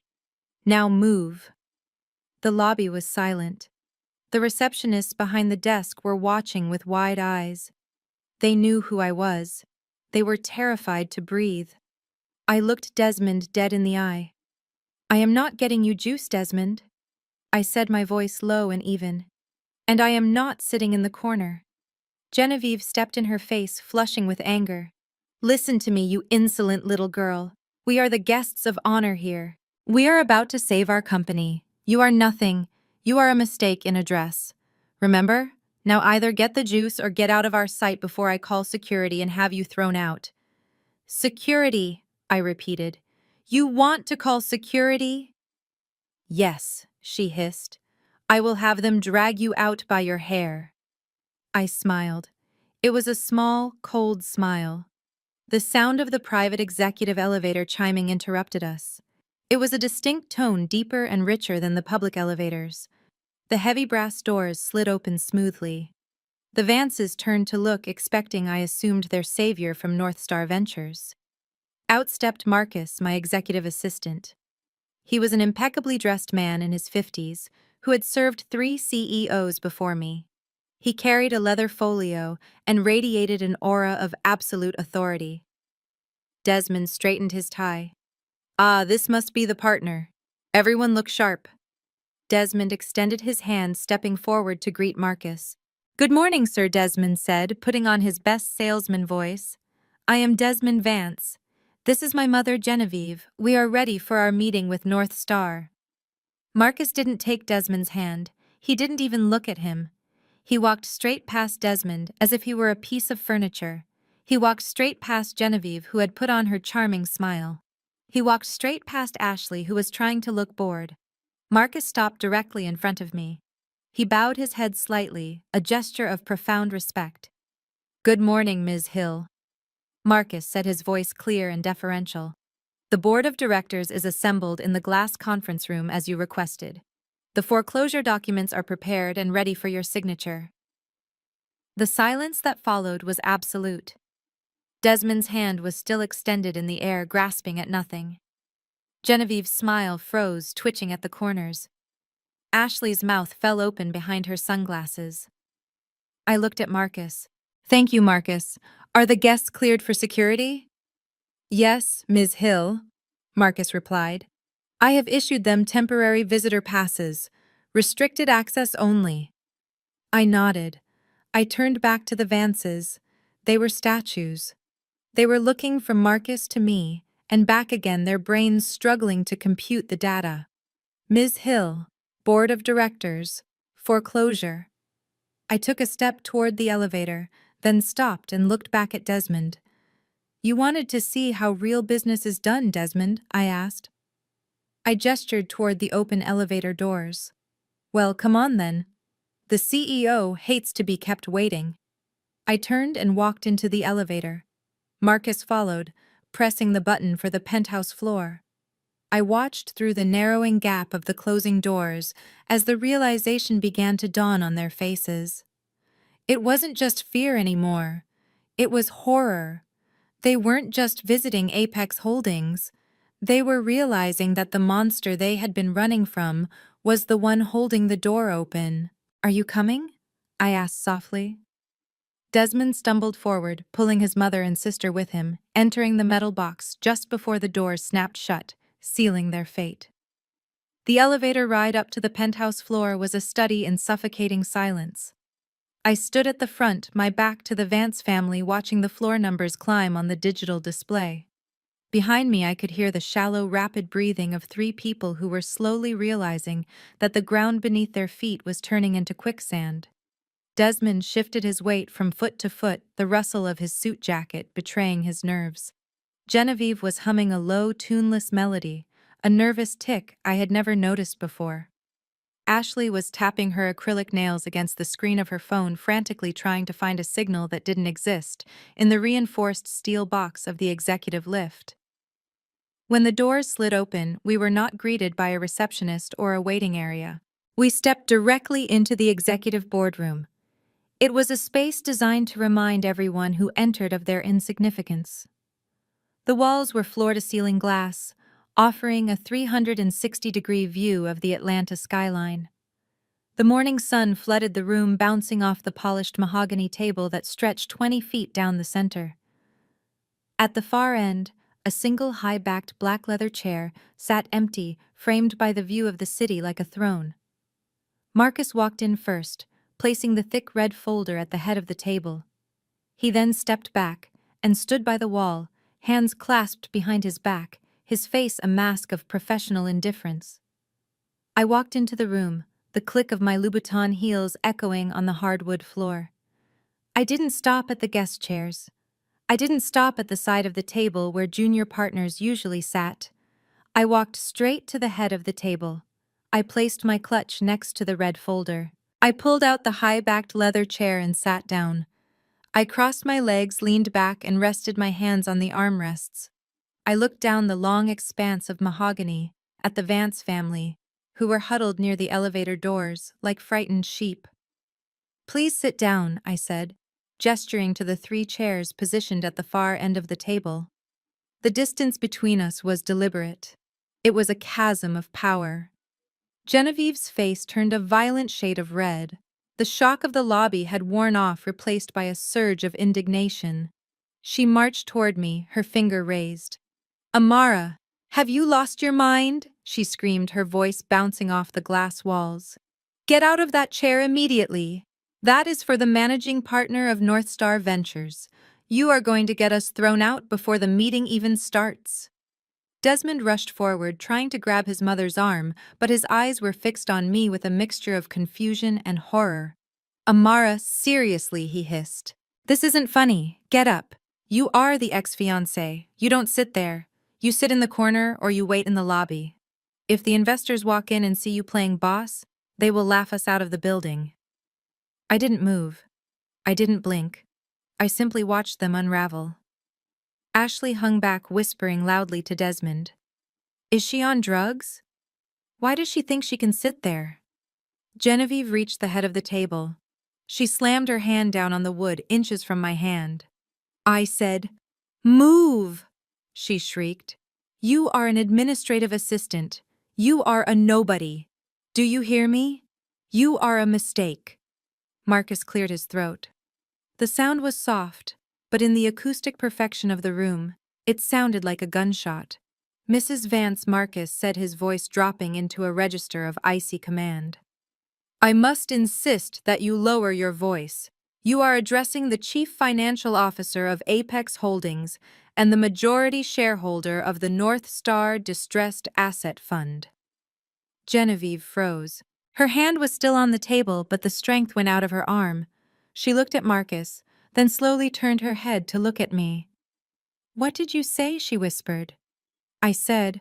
Marcus continued, stepping forward to hand a business card to Desmond, who took it with trembling fingers.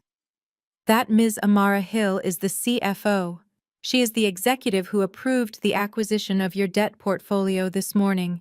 She is not the admin. She is the bank." The silence that followed was heavy, absolute, and suffocating. I watched Desmond look at the business card. I watched his eyes scan the embossed title. I watched his knees buckle slightly, forcing him to grip the back of a chair for support. "No," Desmond stammered. "That is impossible. I have seen her pay stubs. I have seen her apartment. She makes $45,000 a year. She drives a Honda. I rented the Honda, Desmond," I said, speaking for the first time since I sat down. "And the pay stubs Photoshop is a wonderful tool. I wanted to see if you loved me or if you were just looking for a wife to secure your loan. I got my answer on Saturday night." I reached out and opened the red folder. I pulled out a stack of documents, the paper crisp and heavy. "Let's skip the pleasantries," I said, my voice hardening into the tone I used to negotiate hostile takeovers. "You came here today expecting a meeting with North Star Ventures to secure a $5 million bridge loan. You were hoping to use that money to pay off your balloon note that matures today at 5 p.m. Genevieve stumbled back, falling into one of the guest chairs. She looked as if she was having a stroke. Her mouth opened and closed, but no sound came out. However, I continued flipping a page. "North Star Ventures is a subsidiary of Apex, and as of 9 a.m. this morning, I personally executed the buy order for your debt from the regional banks. I own your mortgage. I own your equipment leases. I own the trademark to the Vance Media name." I looked at Desmond. He was pale, sweat beading on his forehead. "So, Desmond," I said, "I am not here to give you a loan. I am here to collect. You owe me $15 million. Do you have it?" Desmond swallowed hard. "Amara, please. You can't do this. We are family, or we were going to be. You can't just destroy us because of a bad wedding toast. We can work this out. I can explain the Chantel thing." I laughed. It was a dry, humorless sound. "The Chantel thing is irrelevant to this meeting, Desmond. That is a personal moral failure. This is business. And in business, when you cannot pay your debts, the creditor has the right to seize assets." I picked up the document on top of the pile and slid it down the long mahogany table. It spun across the polished surface and came to a stop right in front of Genevieve. "This is a notice of default and immediate foreclosure," I said. "You have breached the morality clause of your lending agreement by engaging in public hate speech. You have breached the liquidity clause by having your accounts frozen. And you have breached the solvency clause by losing your primary supplier." Genevieve picked up the paper, her hands shaking so violently the paper rattled. "Foreclosure," she gasped. "On the business." "On everything," I corrected her. "The business, the warehouse, and the mansion. You put the house up as collateral 3 years ago, Genevieve. Did you think I wouldn't find that in the title search?" Ashley, who had been silent until now, suddenly stepped forward. She looked terrified, but also strangely defiant. "Well, this doesn't affect me," she said, her voice wavering. "I am just an in-law. My name isn't on the loans. You can't touch me, Amara. I have my own money. I have my trust fund and my charity work." I stopped looking at Genevieve. I slowly turned my head to look at Ashley. I let a small, predatory smile play on my lips. "Ah, Ashley," I said softly. "I was hoping you would bring that up." I reached into the folder again and pulled out a separate, thinner stack of papers.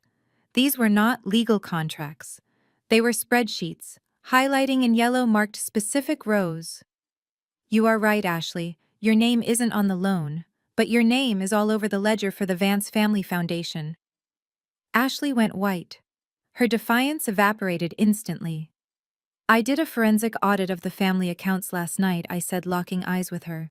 "It is amazing what you can find when you know where to look. You are the treasurer of the charity, right? The charity dedicated to feeding underprivileged children." Ashley took a step back, shaking her head. No. No, you can't. I found $600,000 in wire transfers over the last 2 years. I said, my voice rising slightly, cutting through her denial. Transfers to shell accounts that link directly to your personal credit card. You didn't buy those Hermes bags with your trust fund, Ashley. You bought them with money meant for starving kids. The room gasped. Genevieve turned to look at her daughter-in-law, horror dawning on her face. Even Desmond looked shocked. You stole from the foundation, Desmond whispered. Ashley, are you crazy? That is federal prison. I leaned forward, clasping my hands on the table. Exactly, I said. Embezzlement, wire fraud, tax evasion. I looked at Ashley, who was now trembling, tears streaming down her face behind her sunglasses. So, Ashley, I said, you asked if I knew about your Hermes bags. I do. And I also know the phone number for the FBI Financial Crimes Division. In fact, Marcus is holding the line for me right now in the outer office. I picked up the phone receiver on the desk and held it out toward her. Do you want to say hello? Or should I tell them to come pick you up in the lobby? Genevieve Vance was cornered, but like a rat trapped in a kitchen, she was still trying to bite. She slammed her hand down on the mahogany table, her breathing ragged and shallow. She looked at the foreclosure notice I had slid toward her, then looked back at me with a mixture of terror and defiance. You cannot do this, Amara, she spat, her voice trembling. You can take the house. You can take the warehouse. But you cannot shut down the restaurants. Vance Bistro is an institution in this city. It is a cash cow. It generates $50,000 a week in revenue. If you foreclose on the business, you are killing a golden goose. No judge will allow you to seize a fully operational, profitable business just because of a missed payment deadline. We have cash flow. We can set up a payment plan. I sat back in my leather chair, steepling my fingers. I watched her struggle. She was clinging to the belief that the restaurants were her safety net. She genuinely believed that as long as the doors were open and customers were eating, she still had power. You are right, Genevieve, I said calmly. Vance Bistro is a profitable machine. Or at least it was until 6 o'clock this morning. But a restaurant is not just a building with tables. A restaurant needs food. And as of today, you don't have any. Genevieve scoffed, waving her hand dismissively. Please, that is just a hiccup. So one supplier dropped us. There are dozens of other vendors in Atlanta. We will have a new truck there by noon. You think you can starve us out? We are the Vances. People line up to do business with us. I checked my diamond watch. It was exactly 9:45. Actually, I said, looking at the heavy double doors of the boardroom. I think the person you need to speak to about that is arriving right now. Genevieve frowned. Who else is coming? I didn't answer. I just looked at Marcus, my assistant, and nodded. Marcus pressed a button on the wall panel, and the heavy doors slid open with a soft hydraulic hiss. The woman who walked in was not the woman who had sat at table 19. She was not the woman in the ill-fitting Macy's dress and the gray wig. She was a vision of power. My mother Viola stepped into the room wearing a cream-colored Armani pantsuit that fit her like a second skin. Her silver-streaked hair was braided into an intricate regal crown atop her head. She wore a single strand of South Sea pearls that I knew cost more than Genevieve's car. She didn't walk with the shuffle of a tired old woman. She glided across the floor with the stride of a CEO who owns the building. Desmond gasped audibly. Ashley lowered her sunglasses, her mouth falling open.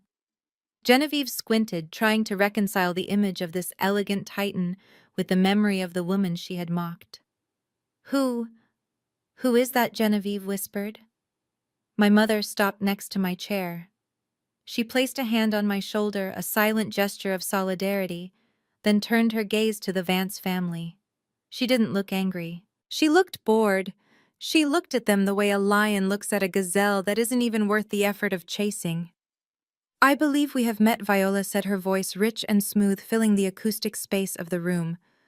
Although last time the lighting was quite poor and I was sitting by the kitchen door. Genevieve's eyes widened. Viola. My mother smiled. It wasn't a warm smile, Mrs. Vance Viola said. It is a pleasure to finally speak to you face to face. I understand you are having some supply chain issues this morning. Genevieve looked from Viola to me, then back to Viola. I don't understand. What are you doing here? Did Amara buy you those clothes? Is this another part of the costume? I leaned forward. Genevieve, I said, my voice cutting through her confusion. You said you could just call another vendor. You said people line up to do business with you. I think it is time you knew exactly who feeds you. I gestured to my mother. May I introduce you to Ms. Viola Davis? She is the founder-owner and CEO of Viola's Greens. The silence that hit the room was physical. It felt like the air pressure had dropped. Viola's Greens. Desmond choked out. Our supplier, the exclusive organic distributor for the entire Southeast region? The same, Viola said coolly. Genevieve shook her head, her face draining of color. No, that is impossible. Viola's Greens is a massive corporation. You are just a what? Viola asked, raising an eyebrow. A mistake in address. A servant. Genevieve shrank back in her chair. For 20 years, Viola continued pacing slowly around the table like a predator circling prey. My trucks have delivered the tomatoes for your famous bisque. My farms have grown the lettuce for your $12 salads. My drivers have ensured that you look like a gourmet establishment. You built your reputation on the quality of my soil. She stopped directly behind Genevieve's chair. And for 20 years I stayed in the shadows because I believed in humility. But you, Genevieve, you believe in hierarchy. You believe that the person who serves the food is less human than the person who eats it. Viola reached into her designer bag and pulled out a document. It was a contract cancellation notice. This morning I invoked the morality clause in our supplier agreement, Viola stated. The clause clearly states that the vendor reserves the right to terminate service if the client engages in conduct that damages the vendor's reputation. Publicly abusing an elder, specifically the owner of the vending company, definitely qualifies. She dropped the paper in front of Genevieve. But I didn't stop there, Viola added. Genevieve looked up, tears of panic welling in her eyes. What more could you do? You already cut off the food. Viola laughed softly. You see, Genevieve, when Amara told me she was buying your debt, I decided to diversify my own portfolio. I made a few calls this morning to the landlord who owns the building where your flagship bistro is located. Desmond stood up. We have a lease. A 10-year lease. You had a lease, Viola corrected him. But your landlord was very eager to sell. Apparently you have been late on rent 3 times this year. He was happy to unload the property to a cash buyer who offered 20% over market value. Viola placed her palms on the table and leaned in, locking eyes with Genevieve. I bought the building, Genevieve. I bought the land. I own the bricks, the mortar, and the ground your restaurant stands on. She pulled out a second document. This one was taped with a bright orange eviction warning. As your new landlord, I am exercising my right to terminate the lease due to habitual late payments and insolvency. You have 24 hours to vacate the premises. Whatever equipment you leave behind will be auctioned off to pay for the cleaning fees. Genevieve made a sound that was half gasp, half sob. Her hands clawed at the edge of the table as if the floor was tilting beneath her. You own the building, Genevieve wheezed. I own the building, Viola confirmed, and I don't rent to people who call me a mistake. Genevieve looked at me. She looked at the foreclosure papers for her home. Then she looked at Viola, the woman she had banished to the kitchen, who now held the deed to her business. The weight of her own arrogance finally crushed her.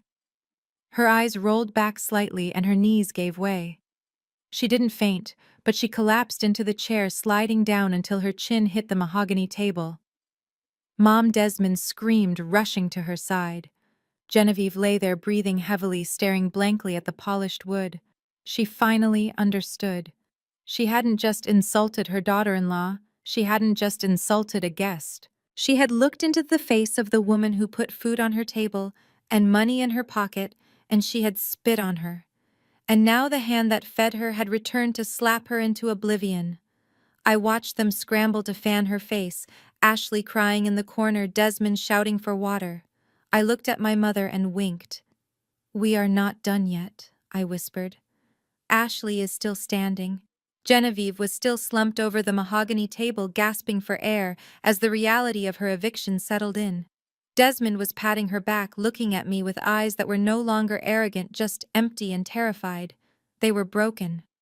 The Vance dynasty had been dismantled in less than 20 minutes.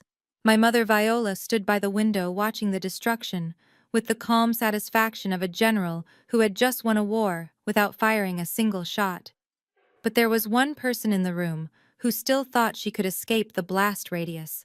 Ashley Vance stood near the door, clutching her Hermes Birkin bag like a shield. She was edging toward the exit, inching her way backward, while everyone was distracted by Genevieve's collapse. She looked like a rat trying to scurry off a sinking ship before the water hit the upper decks.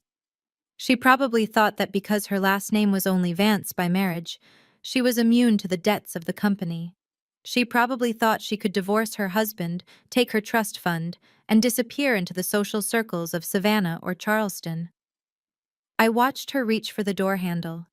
"Going somewhere, Ashley?" I asked. My voice was soft, but it stopped her dead in her tracks. She froze, her hand hovering over the brass lever. She turned slowly to face me, pushing her sunglasses up onto her head. Her eyes were wide, darting around the room, looking for an exit that didn't exist. I have to go," Ashley stammered. "This is a family matter. It has nothing to do with me. I need to pick up my dry cleaning." I picked up the phone receiver on the desk again. "Actually, Ashley, I think your dry cleaning can wait. There are some people in the lobby who are very eager to meet you." I pressed a button on the console. "Marcus, send them in." The heavy doors slid open again. But this time, it wasn't a business partner or a lawyer who walked through. Two men and a woman entered the room wearing navy blue windbreakers with yellow lettering on the back. They didn't walk with the casual stride of corporate executives. They moved with the heavy, purposeful gait of law enforcement. Ashley let out a small, strangled squeak. "Gentlemen," I said, gesturing toward the blonde woman trembling by the door. "That is Ashley Vance." One of the officers stepped forward. He pulled a folded warrant from his pocket. "Ashley Vance," he announced, his voice flat and professional. "We are with the Georgia Bureau of Investigation Financial Crimes Division. We have a warrant for your arrest." "Arrest!" Ashley shrieked. Her voice cracked, hitting a note so high it hurt my ears. "For what? I haven't done anything." "This is a mistake. My father is a judge. You cannot touch me." The officer ignored her hysteria. He continued reading from the paper. "You are being charged with 6 counts of wire fraud, 4 counts of embezzlement, and 1 count of filing false tax returns. We have evidence that over the last 24 months, you systematically diverted funds from the Vance Family Foundation, a registered 501c3 charity, into offshore accounts controlled by you." Ashley stumbled back, shaking her head violently. "No. That is a lie. That is Amara. She is setting me up. She is the one who hacked the accounts." I stood up and walked around the table. I held up the tablet I had been using. On the screen was a simple flowchart. It showed money leaving the charity account, money donated by good people to feed hungry children, and landing directly in a shell company called AV Consulting. And from there, the money went straight to American Express Saks Fifth Avenue and the dealership where she bought her Range Rover. "I didn't hack anything, Ashley," I said, holding the screen up for Genevieve and Desmond to see. "I just read the bank statements. You were lazy. You used the same IP address for the charity transfers that you used to upload your selfie on Instagram." Genevieve pulled herself up from the table. She looked at the screen. She saw the numbers. $600,000. Money that was supposed to be the family's legacy of giving. Money that was the only tax shelter they had left. You stole from the foundation," Genevieve whispered. Ashley turned to her mother-in-law, her eyes pleading. Mom, please. You know I wouldn't. Amara faked this. Help me call the lawyers. And this was the moment I had been waiting for. The moment when the rats turned on each other. Genevieve looked at the police officers. She looked at the warrant. She looked at the ruin of her own life, the foreclosure, the eviction. She realized she was drowning. And like a drowning person, she would climb on top of anyone to get a breath of air, even her own daughter-in-law. Officer Genevieve said, her voice shaking, but gaining strength. We had no idea. What? Ashley gasped. Genevieve, we didn't know, Genevieve said louder, pointing a shaking finger at Ashley. She was the treasurer. She handled all the books for the charity. My son and I, we are victims here too. She betrayed us. She stole from us. Ashley's husband, Preston, who had been standing silently in the corner near the window, finally stepped forward. He was Desmond's younger brother, a weak man who had always let Ashley run his life. But seeing the handcuffs come out, self-preservation kicked in. She did it, Preston blurted out. I saw her with the ledgers late at night. She told me she was organizing donations. I didn't know she was stealing. Officer, I am innocent. I want to file a statement against her. Ashley looked at her husband, then at Genevieve, her face twisted into a mask of pure betrayal. You cowards, she screamed. You ate the dinners I paid for. You rode in the car I bought. You knew. You all knew the money was coming from somewhere. That is enough, the officer said. He grabbed Ashley's wrist. She tried to pull away, her fingernails clawing at the air. Don't touch me. Get your hands off me. Do you know who I am? Click. The sound of the handcuffs ratchet locking was the sweetest sound I had heard all morning. It cut through her screaming like a knife. The officer spun her around, securing her hands behind her back. The Hermes bag she loved so much fell to the floor with a heavy thud. Ashley Vance. The woman who had mocked my mother for her clothes was now wearing the ultimate accessory of shame. She looked at me as the officers began to drag her toward the door. Her face was streaked with mascara. Her hair was a mess and the arrogance was completely gone. Amara, she wailed, please tell them to stop. I will apologize. I will do anything. I looked at her, then I looked down at my mother. Viola was watching the scene with a blank expression, sipping a glass of water Marcus had brought her. I walked over to Ashley. I leaned in close, so close I could smell the expensive perfume that she had bought with stolen money. You want to apologize? I asked. Yes. Yes. I am sorry. I am so sorry. I nodded slowly. Save it for the judge, Ashley. I hear the cafeteria food in federal prison is terrible. Maybe you will finally learn what it feels like to be hungry. The officers pushed her through the doors. Her screams echoed down the hallway, getting fainter and fainter, until the elevator doors dinged shut, silencing her. Get your hands off me. You are making a mistake. My family will destroy you. You are all cowards. The silence returned to the boardroom. But it was a different kind of silence now. It was the silence of a graveyard. I turned back to the table. Genevieve and Desmond were staring at the door where Ashley had just been dragged out. They were alone. Their money was gone. Their business was gone. Their home was gone.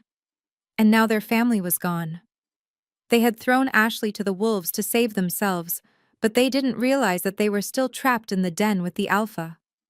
I walked back to the head of the table and sat down. I smoothed the lapel of my blue suit. Well, I said, looking at the shell-shocked survivors.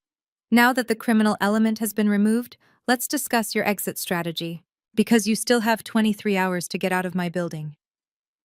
The heavy oak doors clicked shut, silencing Ashley's screams as the officers dragged her away.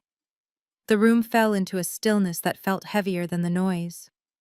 I turned my chair slowly back to the table where Desmond and Genevieve remained. They were the survivors of the initial blast, but looking at them, I knew the fallout was going to be far worse than the explosion. Desmond was staring at the empty doorway, his face pale and slick with sweat. He slowly turned his gaze toward me, and for the first time in 5 years I saw him clearly. He wasn't a prince. He wasn't a partner. He was a frightened little boy in a suit he couldn't afford. Desmond slid out of his chair. He didn't stand up to fight. He sank down. He lowered himself onto the polished hardwood floor, disregarding the sharp crease in his trousers, and crawled on his knees toward me. He reached out his hands, trembling as they hovered near the hem of my skirt, afraid to touch me, but desperate to connect. "Amara, please," he choked out, tears finally spilling over his cheeks. "Baby, look at me. It is Desmond. We have been together for 5 years. 5 years of memories. 5 years of planning our future. You cannot just throw that away because of one bad weekend. I know I made a mistake.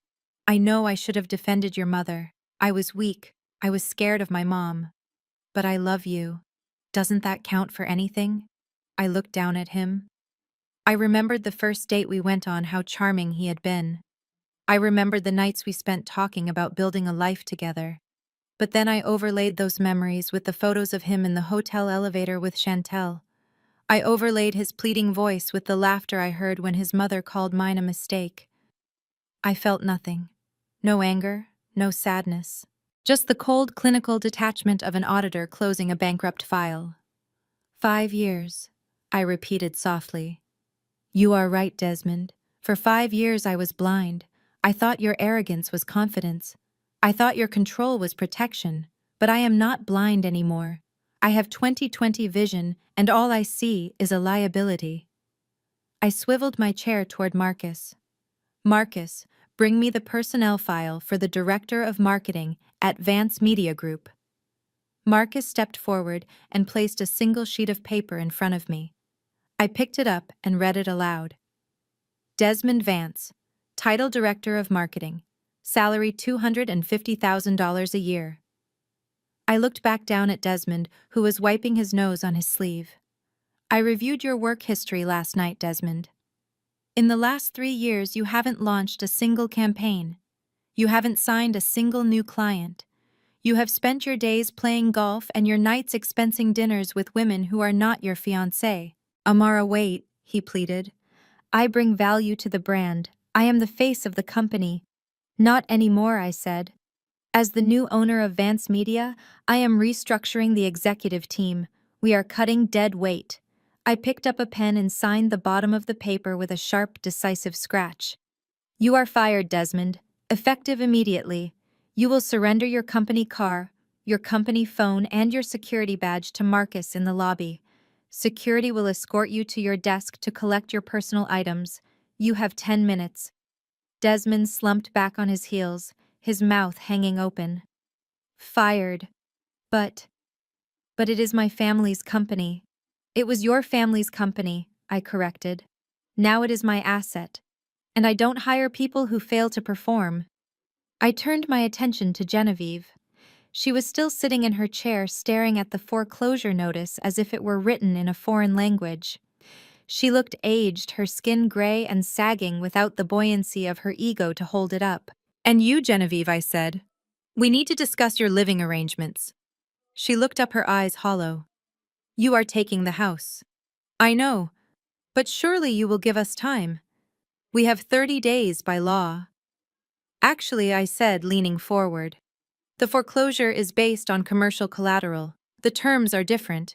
You have 24 hours to vacate the premises. However, because I am not a monster, and because I believe in housing the needy, I have arranged a new place for you. I slid a set of keys across the long table. They were simple silver keys with no keychain, looking cold and lonely on the dark wood.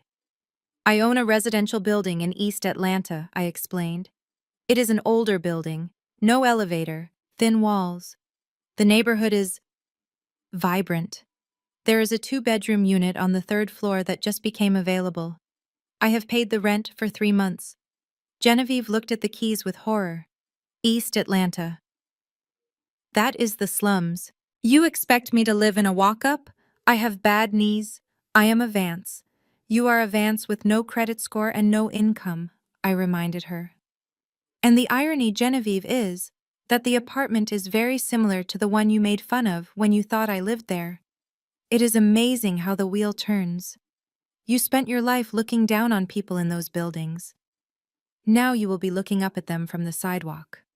I stood up. The meeting was over. One last thing I said, gathering my files. I have decided what to do with the remaining assets of the Vance Media Group once I liquidate the equipment. Desmond looked up, a flicker of hope in his eyes. Are you going to keep the money? No, I said, smiling at my mother, who was standing by the door, looking proud enough to burst. I am donating 100% of the liquidation proceeds to the Atlanta Women's Shelter, specifically to a fund that helps women escape financial abuse and domestic control. I looked at Desmond and Genevieve one last time. It seems fitting, doesn't it? The money you used to control people will now be used to set them free. Get out of my building. Marcus opened the door. Security guards were waiting. I didn't watch them leave. I turned my chair to face the window, looking out at the city of Atlanta.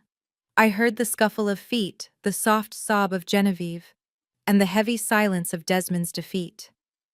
Then the doors closed, and the air in the room felt instantly lighter. I took a deep breath, inhaling the scent of expensive leather and absolute victory. My mother walked over and stood beside me. She didn't say a word. She just took my hand and squeezed it. We stood there, two queens looking over our kingdom, while the jesters were escorted out to the street where they belonged.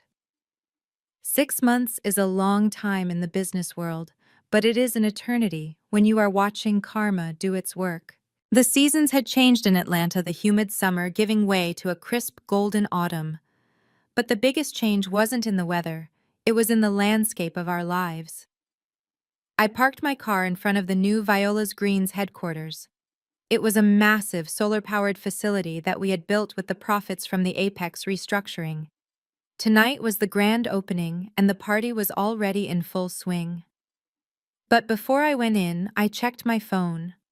I had a Google alert set up for the name Vance, a little guilty pleasure I allowed myself once a week. The update on Ashley Vance had come through that morning. Her trial date had been set. Her lawyers were trying to plead insanity, claiming the pressure of being a socialite had forced her to steal. The judge wasn't buying it. She was facing 5 to 10 years in federal prison. The photos of her leaving the courthouse looking gaunt and wearing a department store suit were a stark contrast to the girl who had sneered at my mother in the St. Regis. Then there was Desmond. I scrolled down. His LinkedIn profile had been updated. He was now a junior sales associate for a budget car insurance company in Macon, 2 hours away from the city. Rumor had it he was cold calling people during dinner time, trying to sell them liability coverage. I imagined him reciting a script, getting hung up on, and remembering the days when he thought he owned the world. And Genevieve. I didn't need a Google alert for her. My assistant Marcus had gone to get his teeth cleaned last week and saw her. She was working the front desk at a dental office in the suburbs. Apparently, she had been reprimanded twice for being rude to patients. She was spending her days filing charts and answering phones, forced to smile at strangers who treated her like the help. She was living the life she had mocked serving others to survive. I locked my phone and stepped out of the car. The evening air was filled with the sound of jazz music and laughter. Real laughter. I walked into the garden of the new headquarters. It was beautiful. String lights twinkled in the oak trees. Tables were piled high with fresh organic food, the bounty of my mother's hard work. There were no politicians here looking for favors. There were no social climbers looking for a photo op. The guests were farmers, chefs, teachers, and friends who had stood by us when we had nothing. Amara. I turned to see my mother holding 2 glasses of champagne. She looked radiant. She was wearing a vibrant blue dress, her hair loose and natural, her face glowing with a happiness that no amount of money could buy. She handed me a glass. To the new building, she said, clinking her glass against mine. To the new building, I replied. And to the old baggage we left behind. We walked through the crowd, stopping to hug people we actually loved. I felt a tap on my shoulder. It was Mrs. Higgins, my old neighbor from the Decoy apartment complex. She was wearing her Sunday best and eating a plate of ribs. "Baby girl," she said, pulling me into a bone-crushing hug. "I saw the news about your ex-husband's family. Serve them right. God don't like ugly. And he sure ain't fond of arrogant. I laughed, hugging her back. You are right, Mrs. Higgins. Later that night, as the band slowed down and the stars came out, my mother tapped a spoon against her glass. The crowd hushed naturally, not out of fear, but out of respect. I want to make a toast, Viola said, looking at me with tears in her eyes. 6 months ago, my daughter stood up in a room full of people and saved my dignity. She canceled a wedding to save her soul. And she taught me that silence is not always a virtue. Sometimes you have to roar. She raised her glass high. They called her a mistake. They called me a mistake. But looking around tonight at this business we built, at this family we chose, I think we are the best mistake that ever happened to this city. I stepped forward, taking the microphone. I looked at the sea of warm, supportive faces. I thought about the white Vera Wang dress hanging in the back of my closet, still wrapped in plastic. Thank you, Mom, I said. And I want to say one thing about that day. I used to regret buying that expensive wedding dress. I used to think it was a waste of money. But I realized something. That dress wasn't a waste. It was a filter. It filtered out the lies. It filtered out the fake love. And it filtered out the people who didn't deserve a seat at our table. I raised my glass. So here is to the mistakes in dresses. May they always be expensive, may they always be bold, and may they always know when to walk away. Cheers! The crowd roared. I took a sip of champagne. It tasted like freedom. I put my arm around my mother, and we stood there laughing under the Atlanta stars. The Vance family had wanted to watch a show. Well, they missed the best part. The finale wasn't a tragedy, it was a triumph. And the best revenge wasn't destroying them. It was living a life so full, so rich, and so authentic that we forgot they even existed. This story reminds us that true wealth is never defined by designer labels or zip codes, but by the integrity we carry when no one is watching. The Vance family proved that you can be draped in diamonds, yet remain morally bankrupt. Amara's wedding dress wasn't a wasted expense. It was a necessary filter that strained out the toxic people who only loved her facade, not her soul. Never apologize for cutting ties with those who disrespect your roots. Your dignity is the only asset that never depreciates, and standing up for yourself is the ultimate luxury. Have you ever had to choose your dignity over a relationship? I would love to hear your story in the comments below.